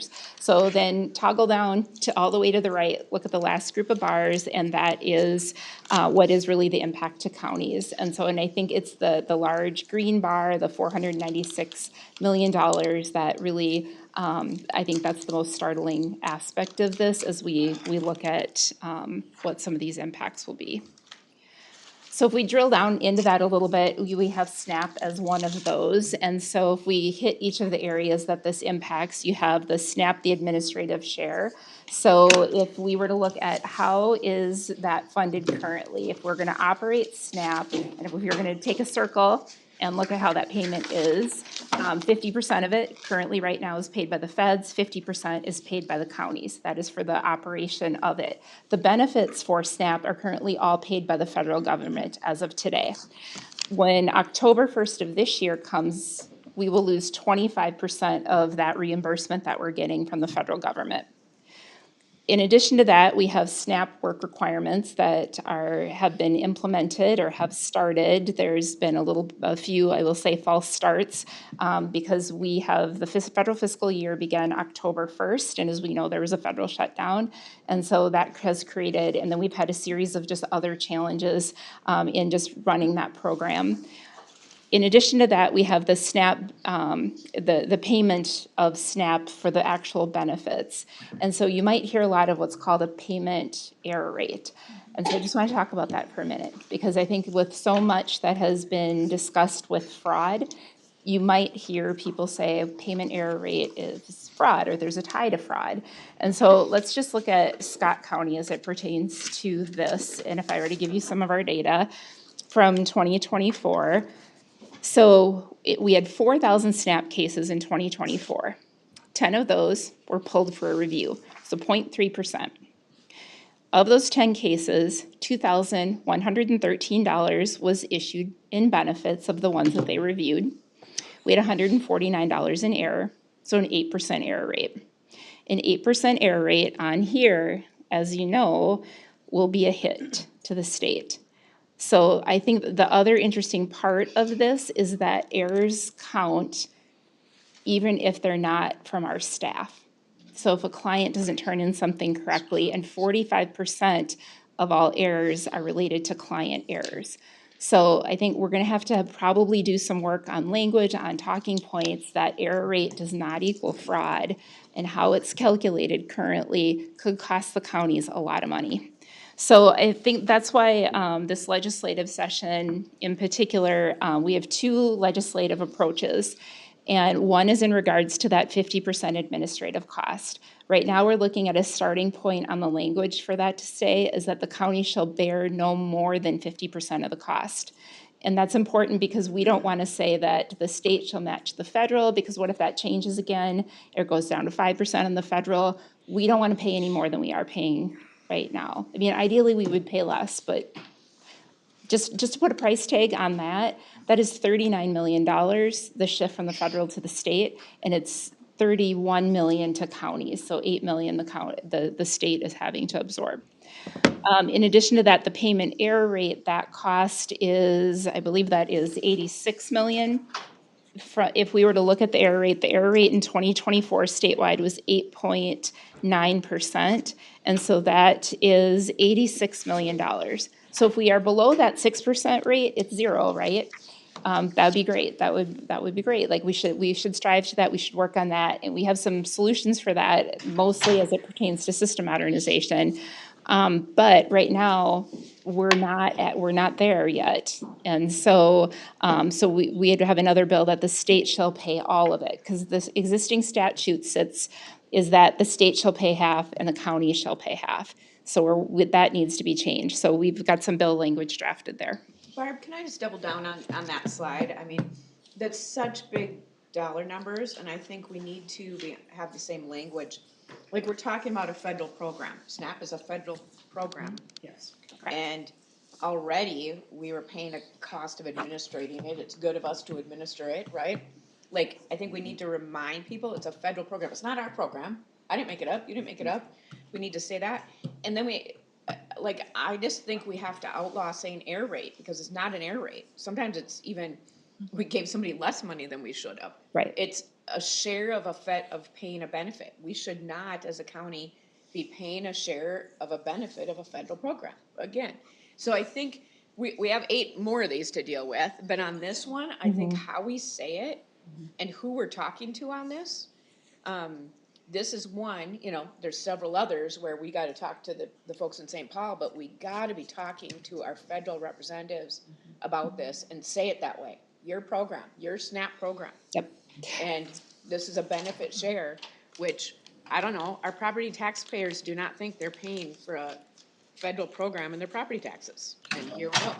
And we're one of 3 states that at the county level pays anything towards the SNAP program. And so you're right, like, and right now, this is SNAP is a federal entitlement program that right now the federal government decided if this error rate isn't met, then the state should pay. So that's the part that we have to work on. Well, and one of my hopes, at least for this meeting early on, is, you know, what things can we be doing together? We've gone through these things. I know we'll get to number 5 at some point, but the idea, I just want to, that concept of common language can't be overstated. Like, the more we, because I think for the most part, we agree with so many of these things, and our other county colleagues can find some level of common language so that we're not all meaning the same thing but saying different things. And then when legislators are getting hammered, or whether they're local or DC with special interests and whatever else, you know, the more we can hammer on that same common language, even if there was like a graphic that would explain some of these things, super helpful, because we only usually get such a little window of time with our delegation, either here, near, or far, that the more we can make sure that we're on the same page and using the same common language, I think that will land better. And talk to the right people about the right things. You know, whose problem is this?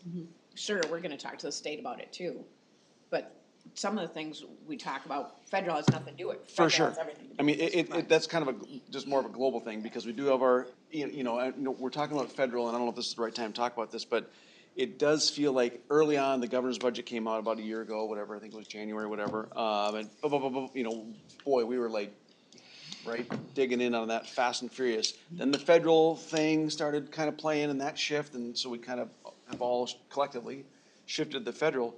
I think it's important, it's like something chaos is going on over here, but you kind of forget about the chaos that started over here. So I think it's also important that we're running this on a 2-prong, because you're right, we never know who we're talking to at any given day. It could be state and federal with the relationships that we all have.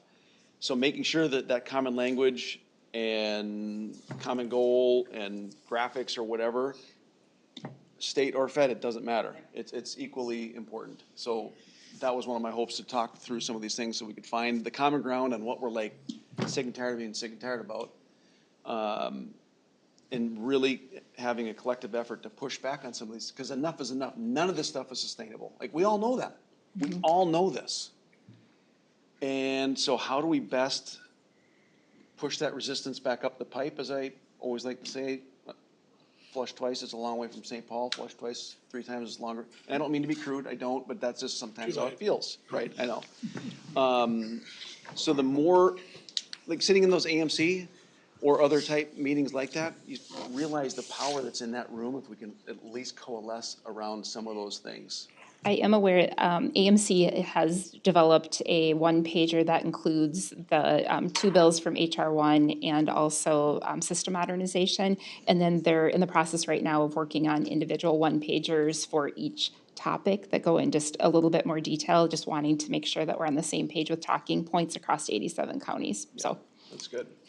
In this session, who knows, right? But we need to keep hammering on all this stuff locally and in DC. We do, and I think to say it simply, I always say to folks, we're the service arm to deliver these services. We do we're doing the work. We also shouldn't be the payer from just a pure conflict of interest position. I mean, to me, these are federal benefits, state benefits. Again, we administer them, but we shouldn't be the owner of them and be paying for them. So, and so I'll jump a little bit to Medicaid. It hasn't gotten quite as much attention. I think even when you start talking about some of these shifts, because SNAP is so huge and it really it touches so many people. There's so many people on SNAP. The Medicaid hasn't garnered, like I say, the attention, but it still is in some ways is impactful. So it is pointing towards a smaller group, a smaller population. As you talk about the Medicaid eligibility determination, they're really looking at what they're calling the expansion group, which doesn't really mean anything other than it really is looking at adults that don't have any children. So again, this isn't looking at families, it's not looking at older adults who are 65 or older, it's not looking at persons with disabilities. They're really looking at that group of individuals who are adults, who they believe can work, who they believe need more frequent eligibility determinations. And so the move is really for that group to shift. Again, these start at the end of this year, as you'll see all of these requirements do, and it will be a lift. I mean, again, it's a smaller population. I'm sure in Scott and Carver both, it's not, populations aren't as big as some of the other larger counties. But having to shift from 6-month reviews to a year will be a lift. And will be additional workload for our financial assistance staff, absolutely. They will have that work somewhat, I'll say, piled on to work that's already coming their way, that is stretching their workloads. Again, the work requirement piece is specifically for those adults with no children and/or parents who have children that are 14 and older. So they really are looking at populations that they feel should be, and these come from the HR1, these are coming from the federal government saying that these persons should be engaging in some sort of activities that toward work or toward being able to contribute to something outside of the home and in the community. So limiting the retroactive Medicaid, go ahead, Can I just say something please. about this? I think this is important. This is hard for residents to understand because many people probably around this table and our constituents maybe agree, like, if you can go work, you should be working, but they don't understand that that means county tax levies are gonna increase because we gotta do double the work to make, to meet the requirements. To make it happen. So I think that's what's hard for some folks to understand. Like, I agree with this, and I'd be like, well, I might agree with it too. But as the person in charge of this budget, if I agree with it even and I'm gonna do it, I have to hire more people. Right. That's gonna cost us more money for property tax. So again, as far as language, I don't wanna beat this one to death, because I think we're making some progress on maybe the state taking this one. So that's Yes. the good news to remember here. These folks in front of us and their colleagues have been working so hard, and there is some movement that's already gonna help us. I mean, I think our fingers are crossed on that one, right? Yeah, fingers are crossed, yes. So that's way better than what we were talking about 2 months ago. Yes. So I'll wrap this slide up with eliminating retroactive Medicaid enrollment. This will take a statutory change. In Minnesota statute today, the retroactive coverage, and what retroactive coverage really is if I go and apply for Medicaid today, then, and I say, I had a surgery almost 3 months ago that I need paid for, the state of Minnesota will go back 3 months and cover the cost of that surgery that goes from my application date back 3 months. So any medical expenses I had during that time can get covered and paid for by Medicaid. And so that's a look-back period, we call that. And what HR1 is saying, that for this group of adults with no children, that look-back period will be 1 month, and for all other Medicaid applicants, it'll be 2 months. So they are shortening that look-back period for folks. I think it's a cost-cutting measure for Medicaid. I mean, obviously, in theory, then there wouldn't be so many Medicaid dollars covering services so far back. I think the fallout from that will be that there will be uncompensated care, and I think it'll be our hospitals that really bear the brunt of that. Folks that have maybe had a surgery or an expensive service at the hospital that is outside that window, and they didn't get in and get their application done in time, that the hospitals will eat that cost. And I think our nursing homes, because Too- I that see too. this very much with folks who maybe had a bad fall or illness, their families getting them to a nursing home, and then they're gathering all the information that they don't know because their mom or dad did it, and then they get it to us, and we're 2 to 3 months behind. So I think our nursing homes are most nervous about this one. Yep. Because that used to go back 3 months, and sometimes we've been 3 months behind, right? on this application process. And to your point, Commissioner, again, to get those timelines, to get that quicker processing done is gonna take more staff. The reality is to be able to speed up processing timelines takes more bodies doing the work.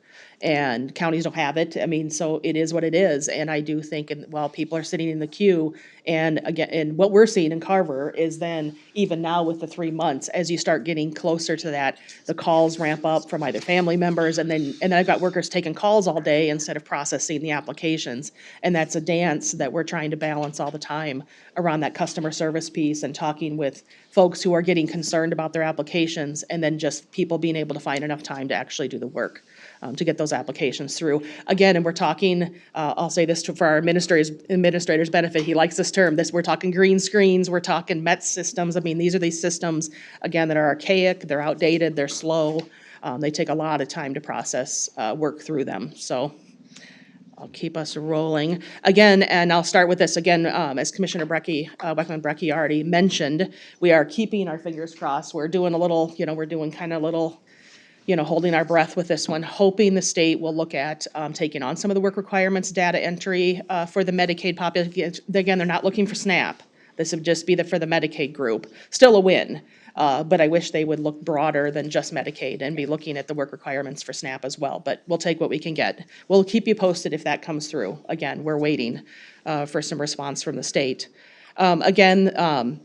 I mentioned already, we will need statutory changes at the state this year. I expect that will move forward in the 2026 legislation because the state will need to realign and be able to become in compliance with the federal law. So we'll see that, and then I think we could talk probably all afternoon, but just in lieu of time, again, system modernization is so needed. I think that is a piece where I guess we can't say that enough. I think part of our challenge with every new law that comes into play like these is the fact that our systems take a long time to even get minor updates done, and they really need an entire overhaul. Yeah, so if anybody was at the AMC conference, we shared this slide at that point, just looking at what are some of the impacts from the cost perspective of being inefficient within our state systems.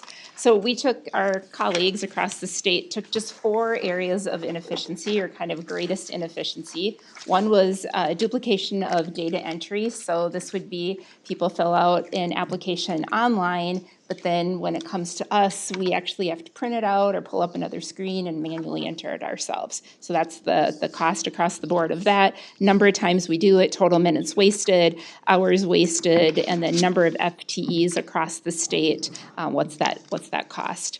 Fiat, so this is really manual workarounds. This is where the system just isn't set up to do what we need it to do. This happens really often in SNAP, and people have to do manual workarounds in order to get it done, so that's the cost of doing that.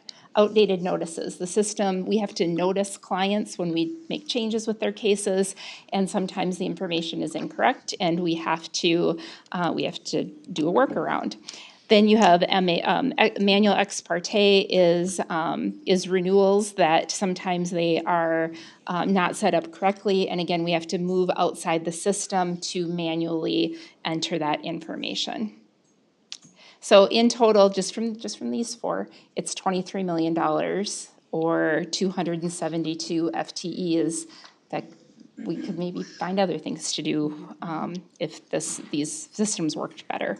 I think that's one where I chuckle, because with the fiats, with the workarounds, we can literally get changes that are needed to be made, and the state will say, let's figure out a workaround. Rather than working on fixing the system, they actually suggest workarounds to us. And so that's the piece where I'm sort of like, okay, we can't just live in workarounds. We can't do all of our work in that mode. Barb, and I saw 30 minutes on your min benefit one.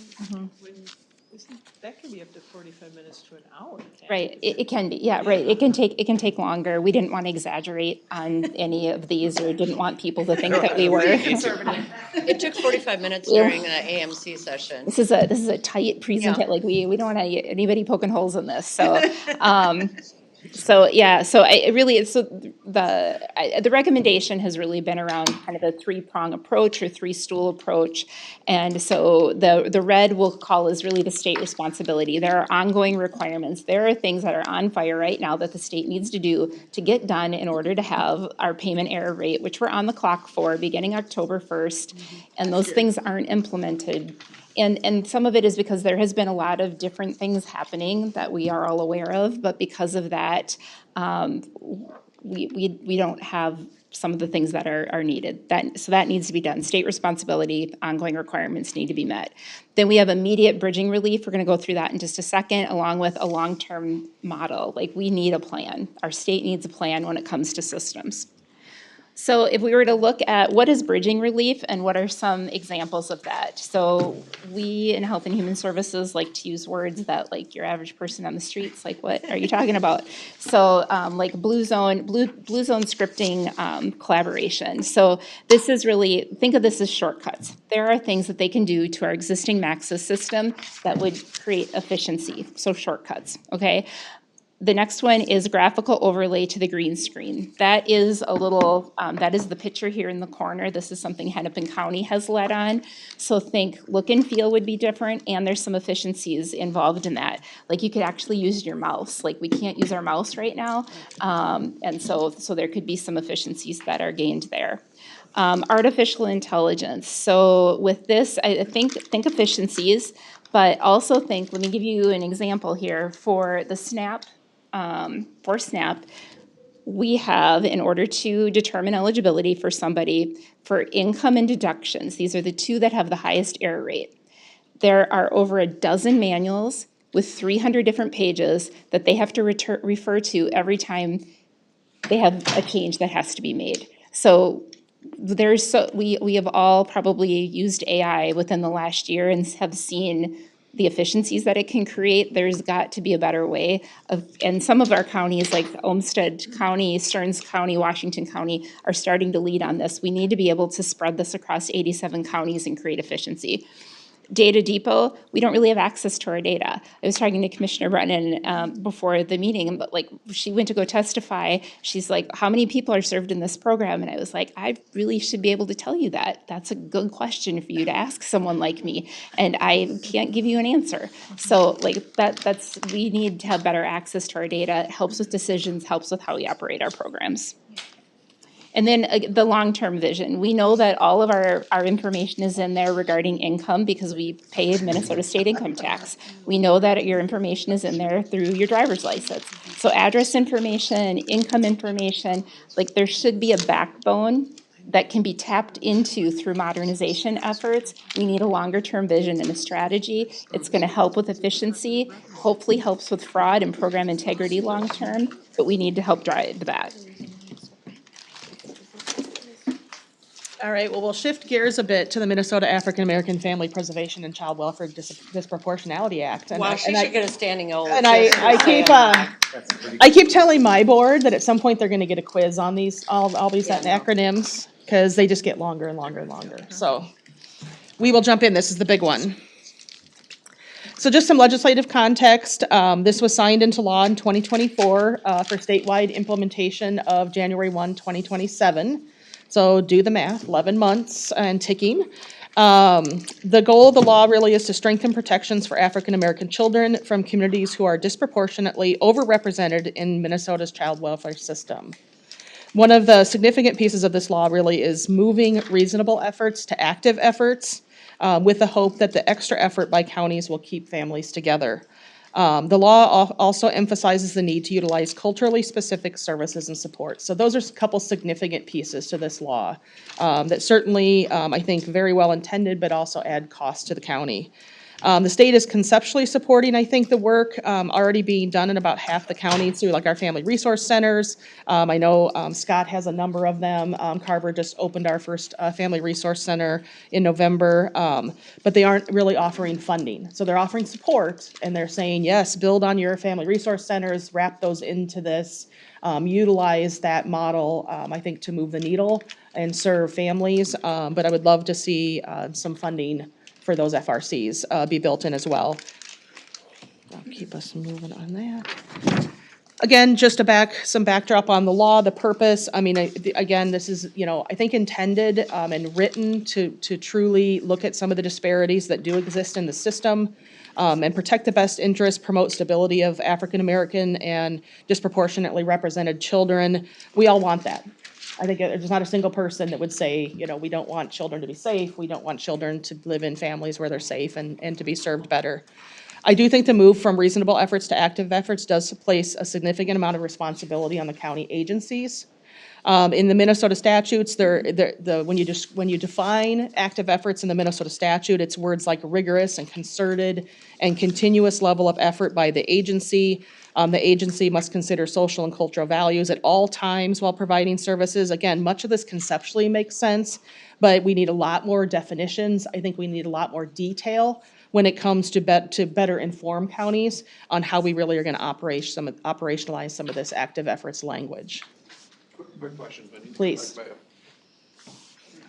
Commissioner Bear? Thank you. Early on, there was some significant questions about what that really means, and we're getting better at understanding how the interpretation from Abaji and others might think about for active efforts. Are we any further down that road? I think we are learning. We haven't seen, I do think, and I'm going to cue up Suzanne here. Are Hennepin and Ramsey still on track to submit reports in February? Yes, I believe both have submitted their initial report. Okay, so I think we will get some learnings from that. I think the counties that are implementing today, hopefully in those reports, will share some of their learnings on how they have operationalized active efforts. Potentially, I'm hoping some of the cost might be shared in those reports. I think today, I'll speak for Carver, a lot of questions around what that means and what that means for what we're on the hook for, to be honest with you. Well, early on, and so, I know it's 1/1/27, which will be here before we know it. Some of the question, I think it was just questions unknown, so you're asking yourself all these questions and hearing other questions like, okay, if somebody has some sort of housing instability is a piece of it, does that mean that now the county buys a house or finds space? Do you have any answer to that question? As I say, that's a great Concrete question. support is one. I mean, if folks don't know, for Suzanne, she's on the statewide work group for this, and so thank you, Suzanne, for taking one for the team and doing that. And so I know there's been some conversations that work group is why I'm pivoting to Suzanne and looking at her, just because I know you've talked a bit about it. Yeah, good afternoon. There are no answers. I think the questions about the parameters around, so the law itself will say, if you're responding to a report involving neglect, and so if we look at the data around the state of Minnesota about child protection reports specific to neglect, it's about 60% of all reports. If it's about a neglect report, then the law will indicate that we have to provide economic supports and services. Unclear what that means. What that translates to me from a practice standpoint is some sort of, is it gas cards? Is it first month's rent? Is it buying a house? Like, I don't know on the continuum. We do have one of the sponsors of the bill who's been very active for many years to bring this legislation forward will say she didn't have an understanding or a belief like that those costs would rest on counties. But it is in the law, and so I think that's where we don't understand yet where that's going to be. And I don't want to derail, but I also think that we have other definitions of what cases are actually going to apply that we're still working to really flesh out from a definitional aspect. We know it will apply to all child protection. That's clear. We don't know. There's other what we call in SSIS our work groups. So there's child welfare work groups. We don't know if those will apply. There are mandated child welfare. So again, would mandated child welfare apply? So there's a lot of definitional issues. The statewide work group has got subcommittees that are actively working and consulting with the Department of Children, Youth, and Families to try to obviously then issue the best recommendations to the department, who would then have to issue a final report come fall. Okay, good. To your point, though, I just want to follow up with Commissioner Bear. To your point, though, I think that is some of the worry, that if the core issue is, let's say, poverty, and this mom has 3 kids, and she needs rent paid in order to have these children in her home and not an out-of-home placement. And the only way for that funding to happen is the county pays that rent or the choice is these kids going to out-of-home placement. And we pay that rent. If you stop paying the rent, then she likely will be then again at risk of eviction, and the kids will be back in child protection and may go. So it's this vicious cycle of, if you stop paying, then do you reinsert her back into the system? And so do you pay forever till these kids turn 18? That's where the law doesn't have any guardrails in it. Yeah. So there's not a good direction at this point or definition around when does the county close the case. That's another worry I have right now, just to jump back to the slide. I just want to Sorry, add go one thing. ahead. I'm hoping that we get to see Ramsey, because Dave and I were actually in the administrators meeting, and Ling was very open about, they have submitted their report, and that it costs them, what was it, 3 million just to get up to speed with staffing? So that was That's what nice. they had to do just for staffing to get there. Now, obviously, they're a bigger county than we are, but her concern was in that, and then that didn't include the other things that they were required to do. But I know she had some concerns, I think, on what the outcomes were for the investment. So 1 year of staffing or tails of staffing? I mean, 2 years they did, Suzanne. because, usually people, More than a year.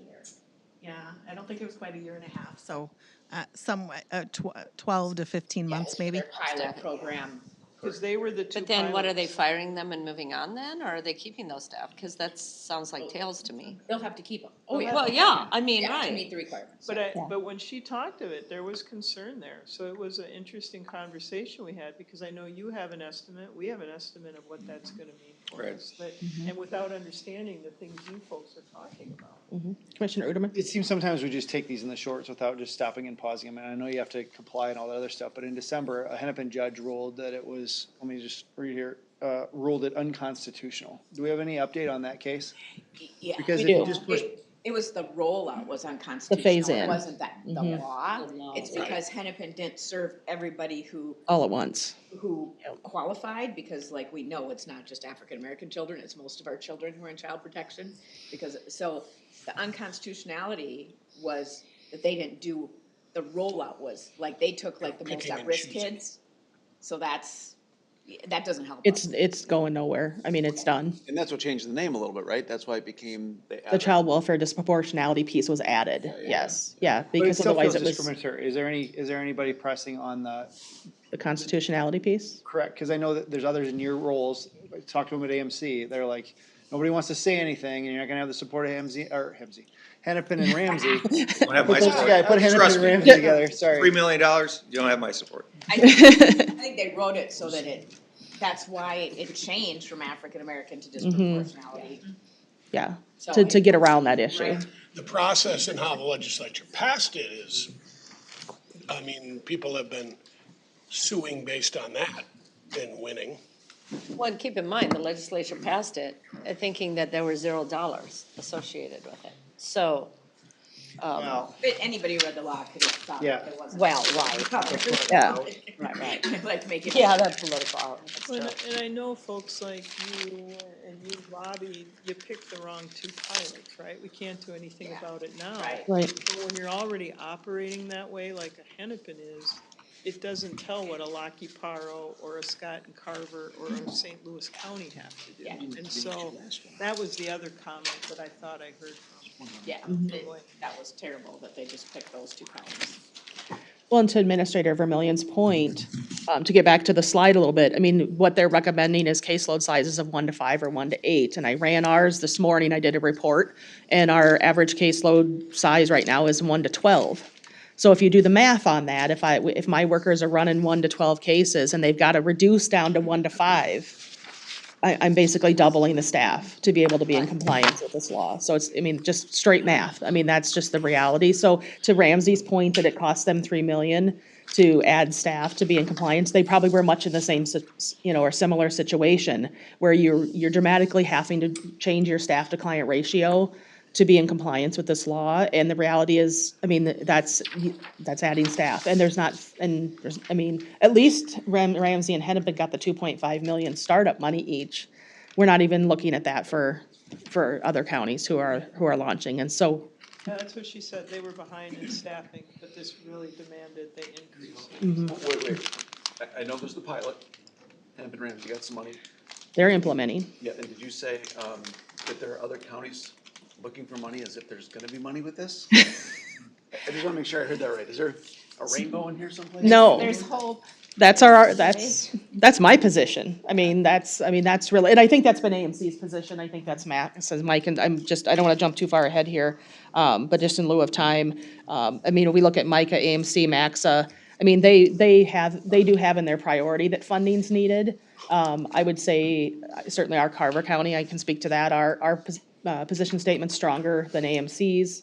In regard to funding, needing startup funding as well as ongoing funding, and I think a lot of it's, I was talking with Suzanne about it. I mean, we want this to be successful. In order for this to be successful, we need the system stood up so it can be successful, and that takes funding. And we only have property taxes to work with locally. And so I do think we need ongoing dollars for this to be able to be, for us to do it successfully so the people we serve can be successful. One thing we talk a lot about here, and maybe you do too, is workflow, process, outcomes of these programs. Like when I'm in a very passionate exchange with a certain representative, I mean, a legislator comes to mind.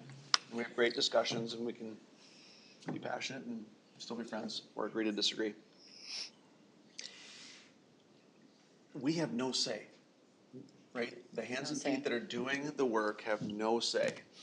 And so part of what yes, funding, but also when that red or green light lamps, lights up, whether you're in the Senate or the House, do you have some level of understanding of what that means when that light trickles down to the work that has to be done at the county?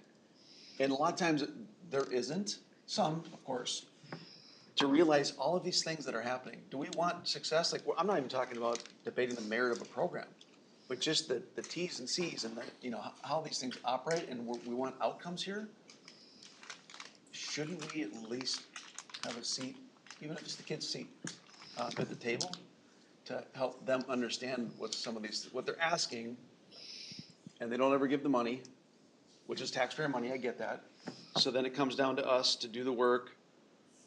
Outcomes are sort of there, but it's more about, do this, howdy doody, do this. That's frustrating. It's not frustrating enough to keep us from stop pushing, because it almost encourages us to do more pushing, but it's crazy. Well, Dave, we can do something. We can reduce library hours. Right, we can reduce right. park hours. We can do all sorts of different things. As a historical You're not gonna listen. I mean, what do we have left? Well, and on top of it, my legislator, his legislator, her legislator said, quote, "What difference does it make which pot of money it comes out of? Taxpayers gonna pay it anyway." Well, Unquote. and I've had some of those conversations and with a respectful reverence of sorts, I've just said, look, you get to decide on these programs, right? You're voted in. You go down to St. Paul, that's your prerogative. They've been voted in. And again, not even debating the merit of pick any of these programs. We're talking about this one now, but it could be any number of them. If you love these things so much, then own them. Mm-hmm. And I've said, don't be a coward about it. Don't be a coward about it where you're trying to now, and it seems like trying to hide a Minnesota income tax increase that they don't necessarily want to do, that gets couched as a property tax and paying for some of these programs. I understand where we're kissing cousins with the state, like I get it. But holy cow. I think if we're not gonna just rest our laurels on the hope of what they might do, because it seems like we've talked a lot about that today. We hope that this guy's gonna change the head. We hope that the legislator's gonna listen to it and so forth. I think we have the solution here. Like, Barb and Heather are down there testifying more than I'd like to care to know, and they've earned the respect, but even more so, our counties are situated that we're big enough to understand the big boy problems, but small enough and nimble enough to get shit done. And so I think that one of our paths is to offer you gals together to say, let us be the test case. Instead of Ramsey and Hennepin, let us test stuff out here. Let's do it in such a way that we can lend it to smaller counties and bigger counties. And let's do it the way we know that we can do it in a nimble way.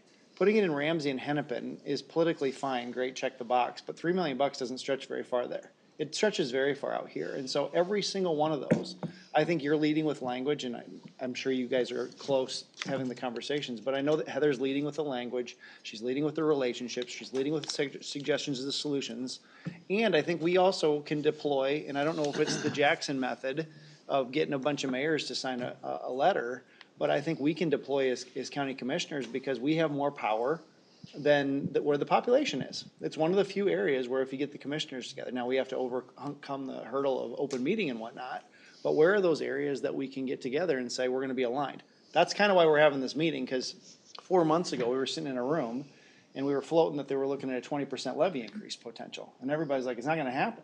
So we wrote a letter. That was kind of our first act. And then you guys wrote a letter, or you guys wrote another letter. I don't know what it was. But the impetus for this meeting today was how do we band together and find out where there's efficiencies, where there's a slowdown of costs, where there might be redundancy, where there might be some hard to hire places like in dispatch. I mean, we don't want to eliminate it, but we have to face the reality that it's awful hard to find dispatchers. Right? Those are examples. Health and Human Services is no different. Right? We're on a crash course of either we're going to have to pass along a 10 to 12% levy increase next year, at the end of this year, or we're gonna have to draw the line in the sand and say we're simply not gonna do it and make some of these decisions. I think part of the solution is we wanna be part of the solution. Deb and Heather can be part of the solution if the legislature recognizes, sorry. Barb too. Barb too, all of them, bring Deb too. Just don't bring I knew who you were talking about. But I think we have the solution, we're looking at it, right? Like, we can offer the best of what we have as part of the solutions. And so I think that has to be part of and you're already there. Right, you're testifying, Lyndon's testifying on the roadside, like we're doing it, we're the voice, and people are listening. It is, I mean, I do, the legislation passed, I mean, it is law. I am hopeful, and I appreciate Suzanne and her work at the statewide working group. I do think there may be some revisions to the law this year around some of the definitions, some of the policy language, some of those pieces will hopefully get vetted out of it. One of the pieces we have in Carver that I don't think is in Scott's, but it remains in Carver's and should, that we do advocate for a delayed implementation statewide. Knowing that and I'll reference, if folks haven't read the interim report that the statewide working group just put out, it's like 111 pages, but it's a good read. So if you haven't read it, I encourage folks to do that in their spare time on a Saturday afternoon. But there are 11 areas that the working group points out that they suggest and recommend need more time, need more studying, need more evaluation. I mean, some of that's funding, some of those were around just some of the reporting pieces. I've got kind of the list here, some of the SSIS upgrades that need to be done. But there was enough, out of the 11 sort of areas they identified that need more time and attention, there's enough there that to me, there's so much more work that needs to be done. Why is it not common sense that we should be delaying implementation until more of that work gets done? And not that we'll ever be ready, not that everybody's, nothing gets tied in a little bow, but I do think there's some significant pieces missing that would warrant more work before we go much broader with too many more counties.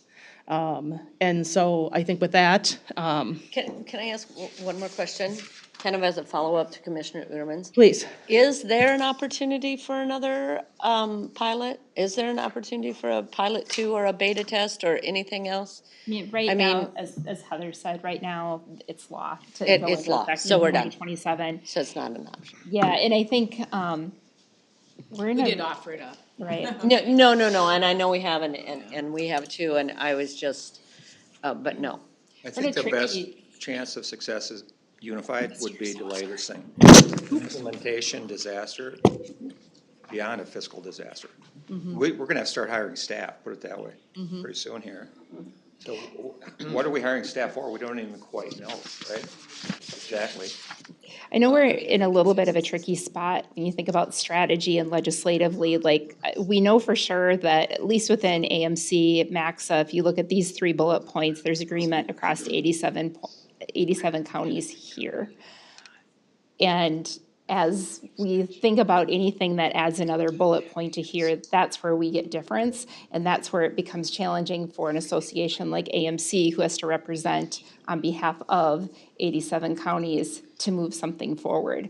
So it's going to be such an interesting session, and a session where I think we're going to have to pivot and read the room and try to figure out, like, where do we get the biggest gains? Because everything Heather said is true, as is we also don't want to lose these three either. Because if we can get more funding, if we can get case reviews done, if we can get, the other implementations from the statewide group, at least tick off some of those, we don't want to lose that. And it's been a very politically touchy issue. Very. Yeah, so. Barb, you said everything she said was true, except for her reading recommendations, not true. I just thought, Commissioner Uterman, you'll read it for me, won't you? Yeah, 111. Barb, just said one thing, we want more money. And I agree, right? We want it funded, but do we want more money if what they're saying we have to do, you guys don't really think we have to do for every case? That's what bothers me about this whole bill, is that it's a mandate on how to provide the services that takes it out of your professional opinion. And she has taught me well over the past 14 years, right? That the professional opinion and knowing that family and the relationship, in some cases, you want a minor touch, and in some cases, it needs a major touch. And you guys know that best. And St. Paul shouldn't be telling you to do it a certain way. And that costs everybody more money. And the flexibility for you folks to decide that instead of just more money, I think is part of what we lose some time in this discussion. And that is very troubling to me, because not every family is the same. Not anything we do is the same. And you guys know your culture of prevention, the work you're doing. I would put our disparity gap decreases up against anybody in the state. I think that's a really good segue into this is another chart that we've shown with our staff and talked through. This is children's mental health and looking at funding kind of back 20 years. And if you look at the blue line, that's levy. And if you look at the yellow line, I believe that is, or wait, no, that's not it. Oh, look at the orange line. The orange line is state funding. And so state funding has consistently gone down in this area. County levy has gone up. This is case management for some of our higher needs children. And it's prescriptive. You have to have caseloads of 15. And so really the gap, so I think when we think about Health and Human Services programming moving forward, we had a meeting yesterday with our Shakopee School District, and one of the pieces that was noted is not only should there be a state fiscal note, but a local fiscal note. And so really, like, how is our whole ecosystem of health and human services put together in a way that really does really amazing things for the people in our communities, but does so in a way that doesn't bankrupt our taxpayers and our property tax either. So that's our, and as you can see here, this is kind of just our health and human services budget, but that just illustrates the 33, that's the $33,000 that we get from the state. Yeah, So, you miss a decimal or comma or. yeah, yeah. And So, Barb and our staff did a really good job, but when you looked at community corrections, and Commissioner Brecky and Molly went on the corrections bandwagon in 22 and 23, we saw the same. Adult mental health was what, 21, the same thing. It's just that continuing less and less in the state, more and more in the levy, the Fed holding about even. If they could find a way to put it on Medicaid or insurance, they did that. And so I would guess yours is probably going to scale very similar to ours when you take a look at these 20-year trends. And Commissioner Brecky challenged us, so when you go and look at that statute, it's the county shall, the county shall, the county shall, the county shall. And again, no saying how to do it, but yet you pay for it. And just for our Carver board to be aware, this children's mental health, we have that listed under our unfunded mandates in that section. So if folks, just to hearken you back to how that connects back to some of the work we've been doing, we've got the same thing listed. And it just continues to be less and less state money, more and more local cost to provide the service. Since we got a new audience of sorts, I mean, I think counties really made a lot of noise last year. I was down there a lot, we were down there a lot, and think that paid some dividends, and we need to do that again, right? Double down on that. I've consistently asked this group, so I'm just throwing it out, like new audience, are there things, programs that we can stop doing to push some resistance back up the state so that they feel what it is we're trying to convey? That doesn't hurt somebody, kill somebody, get us sued by I don't mind getting sued by the state. I don't want to get sued by a private attorney, That's the big question mark. To be serious enough to be like, no, this can't happen. This stuff is not sustainable. Like, we have to go to this length to get your attention because nothing else has worked.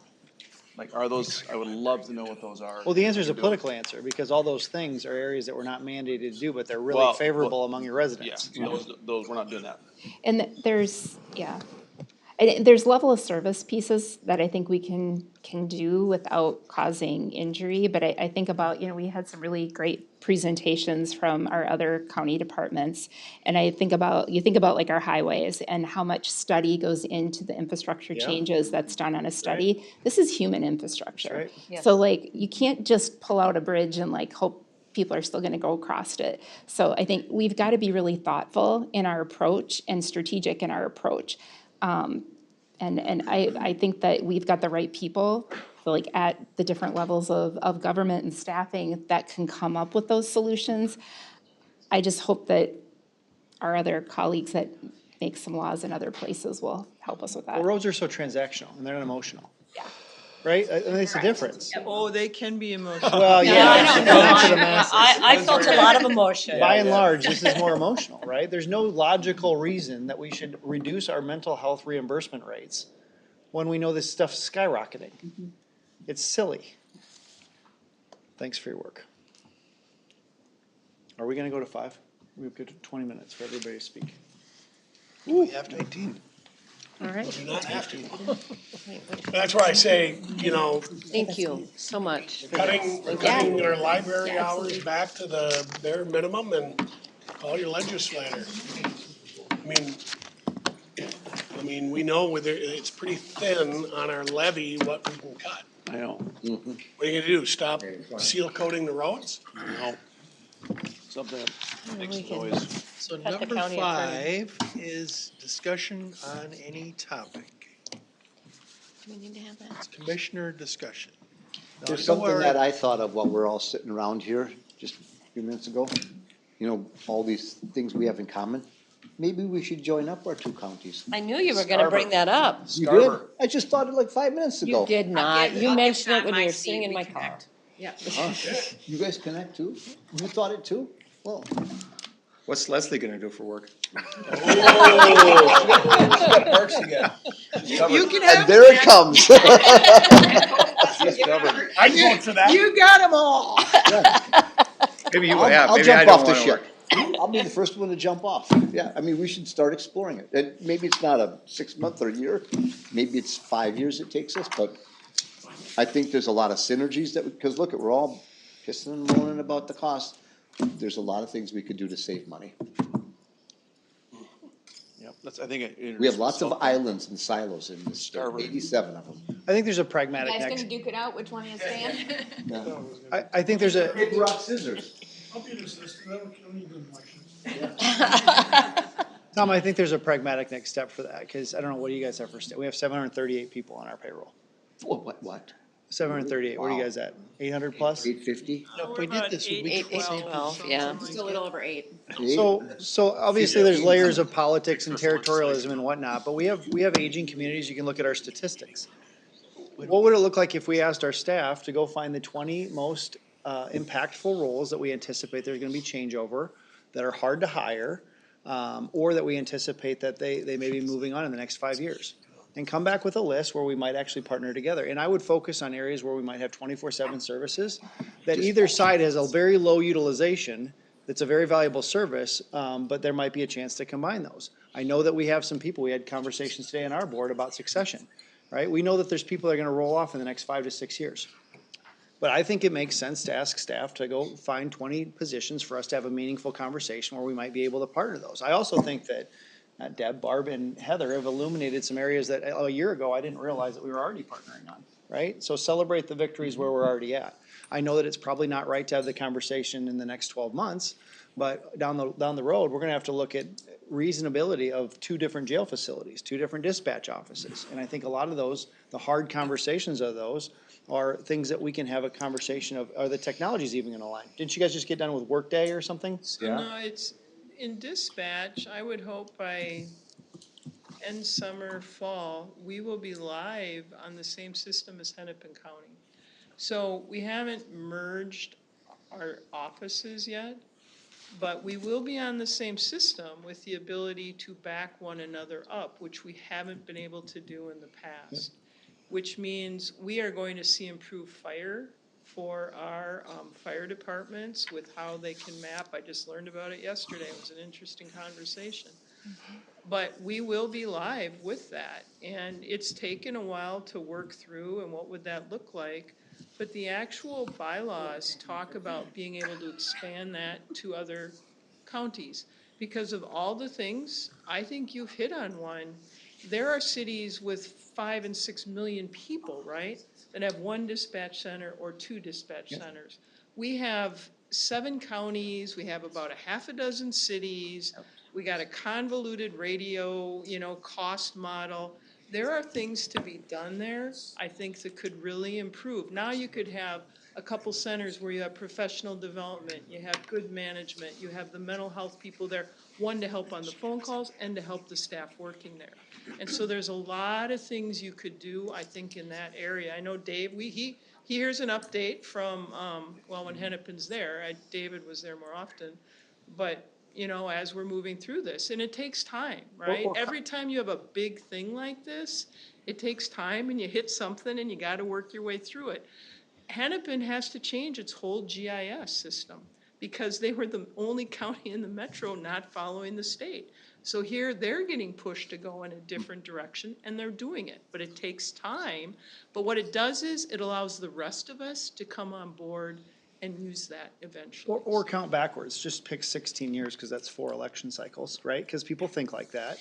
I don't know if anybody's gonna be sitting here in 4 election cycles, right? No. So if you think about that way, God, I hope not. it takes the emotion out of Hard it. boiled on 4 days. So if you're counting backwards, looking out 16 years in the future, what would it look like if we had a shared CTO? We know that that's an amazing amount of cost that's going through our technology spaces. When I look at the invoices, I'm like, I don't even know what that goes to. Like, it's just over my head. But if we had a goal in 16 years, we had 1 shared CTO, then you can count backwards to say, okay, what systems have to jive now as we make those decisions when things roll off, when leaders move on, et cetera.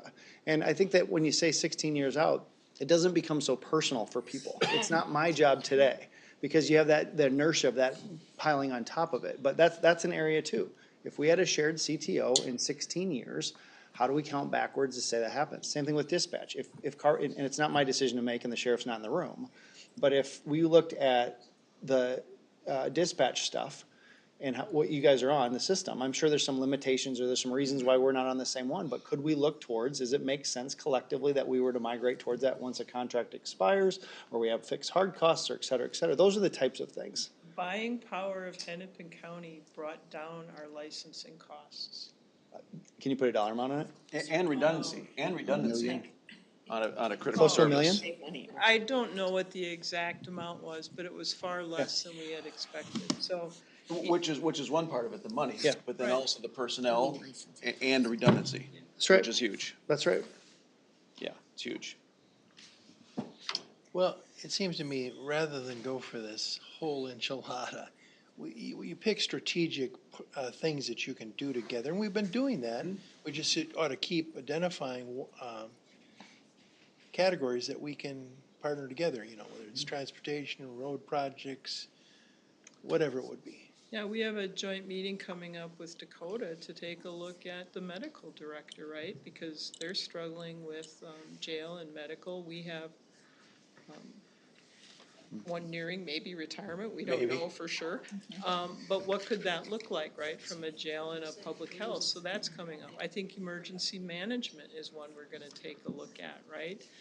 When you need it, you really need it, but do you need 3 and do we need 3 and does Dakota need 5? Is there a way to look along the Minnesota River that we still do our trainings and we still have what we need to do it, but you wouldn't have to have that many staff all the time? So I think there's plenty of things. I mean, we didn't have libraries here today, but one of them, you know, I've talked about with Dave potentially, is when Chaska's closed, maybe Shakopee we should make sure is open, and when Shakopee's Yep, closed, we've we make talked sure about that. Chaska is open.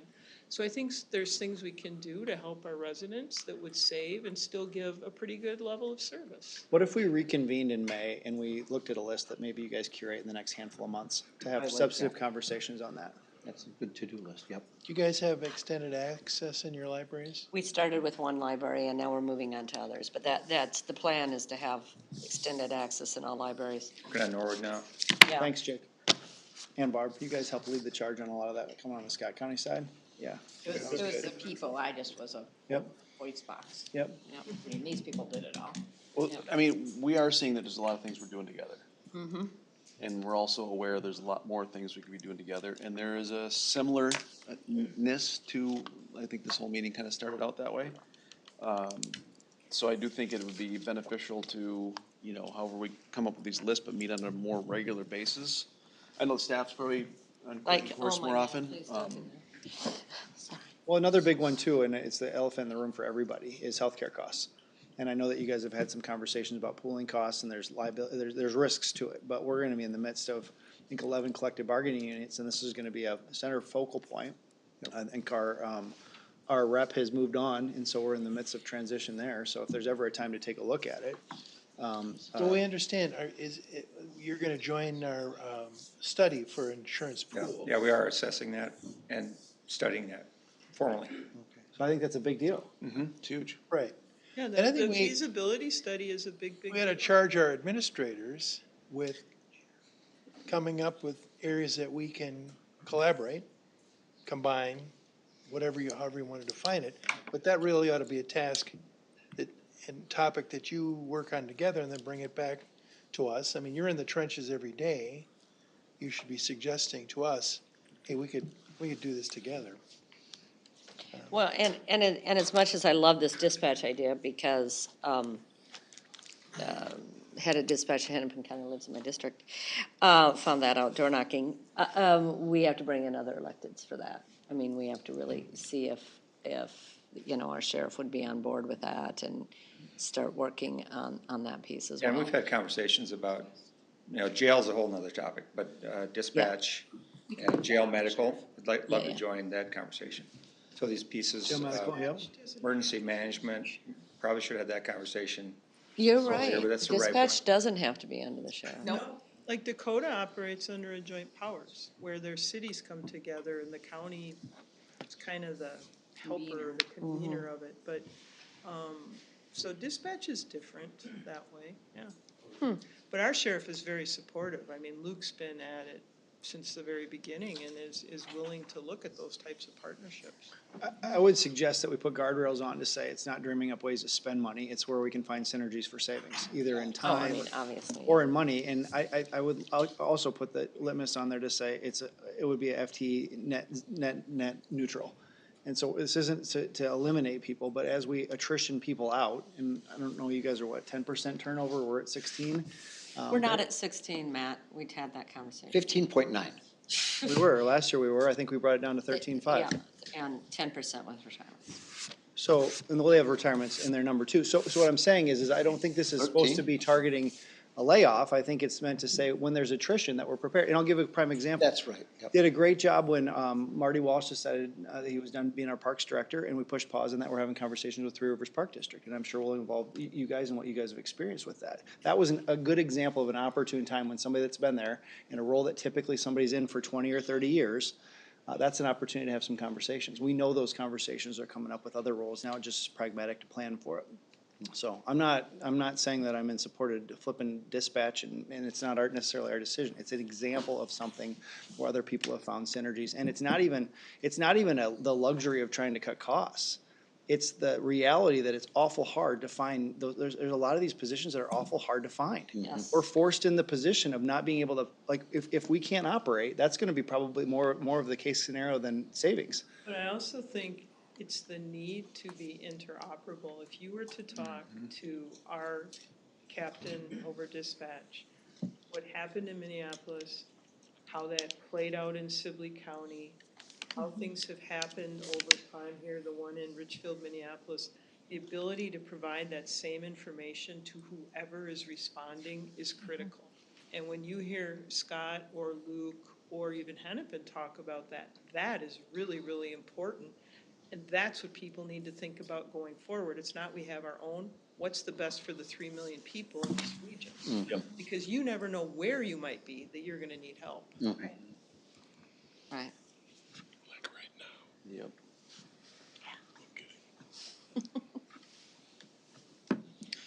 So we have a to-do list. Well, maybe the next meeting is shortly after the sine die gavel at the Capitol. Yeah, that's not a bad idea. Okay. So let me, Can we come to different Carver? topic, let me ask you, Sure. do your cities trust you? Because one thing I discovered, we had this, a scale is Scott County Association for Leadership and Efficiency. It's a monthly gathering of the county and leadership of cities, townships, tribe, school districts, we mean monthly, and the whole concept of it is how can we partner together to more efficiently provide services to the public? And we build this collaboration, and we rub shoulders, we see each other every month, and we have relationships. So if there's an opportunity to partner, I don't have to all of a sudden come to know somebody from a city, because I've already been rubbing shoulders with them for years. And so we get this, there's bumps in the road, and there's ebbs and flows of level of trust and how things are working. But generally, we've had a trust level that's quite high, and I go to other counties, and they don't trust their cities. They don't like the cities don't trust the counties, like in Dakota County, or Ramsey County, or what, you name the county, there's not a very high level of trust. And so if I were you to say, well, what's a best practice or idea from Scott County, a scale-like organization, where we meet and work together, collaborate, you'd save a lot of money doing that. Yeah, I mean, and I've only been in this role a year. And fortunately, I walked into this role already being an elected official, and so I feel like personally, yeah, we have some really good relationships between our cities and the county. Yeah, we do it in a different way than scale. We tried, that was back when Dave Unmocked was here. Okay. I didn't follow much of what he did, but just kidding. He was a great administrator. And we tried to mimic it, and for a number of reasons it fell apart. But I think we come at it maybe a different ways, not necessarily a formal get-together, but really good, strong partnerships in particularly public works and other areas. But it doesn't mean that it can't be strengthened. Oh, 100%. But I would agree with wholeheartedly that those relationships are so critical. Yeah. Well, in our county, the only reason it's survived or kept going is the county's been the glue. I mean, we've basically dedicated maybe one or two staff almost in one way or another, chop up people's roles, and Tracy's been key. We've provided a couple staff year in, year out, basically, and we've been the glue of the organization. She's doing scale stuff. We always wanted to be fed by the grassroots, and they never really took the leadership on that. They always wanted the county to lead it, and we didn't want it to be top down. Yeah, I don't Maybe think that's why it failed. It would never survive. Somehow we got into a discussion about joint fire departments, and that really blew it up early on. Oh. It was really a touchy subject. Or no long leg. Yeah. Right? Well, I think there's this perception that the county wanted to take over fire departments, which is the last thing we wanted to do, my God. No. fire But that station, really, county. for whatever reason, and that wasn't our doing, that was other individuals on the township side. Well, let alone just the fight between firefighters and law enforcement. Yep. And who's using the radio. But I like some of these ideas. They're not new, and I think, Leslie and I can get together and, sort through them, and I definitely want, keep people in the room like our sheriff and others to for some of have that these. discussion. Otherwise, we can just tax people to death. Oh, good idea. Always an option. Oh, yeah. Nope. No is right. Well, Tom, in 2025, Carver County was the 10th most taxed based on rate in the state. Scott County was 11th, down from 8th the year before. We tax at $614 per capita, and you guys are at $524. And then the other thing we got to look at too pragmatically is our aging population is aging faster in the Southwest Metro than almost anywhere else, probably because of the level of affluence and the growth needed to be here.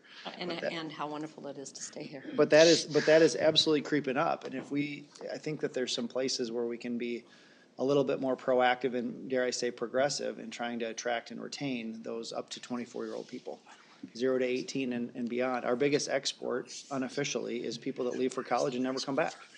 And so as we start to lay down, what are those things that are keeping people here? It's our parks, it's our lakes, it's our trails, it's our opportunities, it's job opportunities, it's the mix with housing and non-housing and all those things. And so we're not just competing against the Woodburys and the Maple Groves and the Edinas and the Eden Prairies. We're competing regionally where people can now grab a connection in an airport and work from anywhere. And so we have to be competitive in the next 20 years, or like I like to say, I have a 6 and 10-year-old. Right now, they're not on a pay pass. If they want to be a school teacher, they can live in Carver County. That scares me, right? And that comes down to housing. I didn't want to be on the hill on the housing stuff, but there's not a housing stock for somebody to get into a house like maybe 30 years ago. You just wait a few years, save up a few bucks and buy. It's unattainable. It's 8 to 10 times their starting wage. When we were buying our first houses, it was probably 1 or 3 times our wage. And so these are tough conversations we need to be willing to have, and I think this room is willing to have those conversations. Motion to adjourn. Before we do that, more discussion?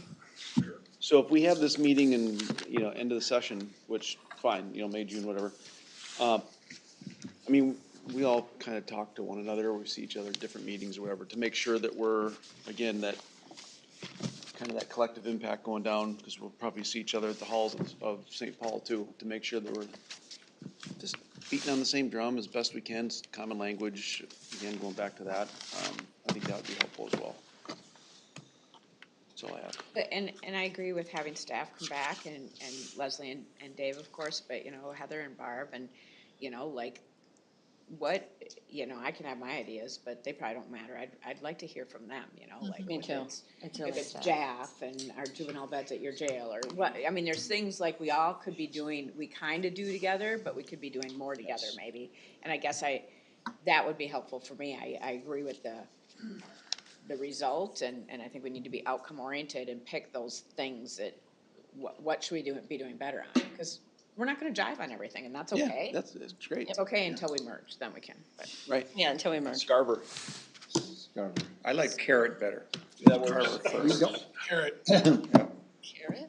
Yeah. C-A-R. Car. Oh, Kara. I love that. Sounds progressive. It does. It really does. Okay, Tom, do you have a motion? I do. No, wait, it's a work session. We don't need a motion. And I second it.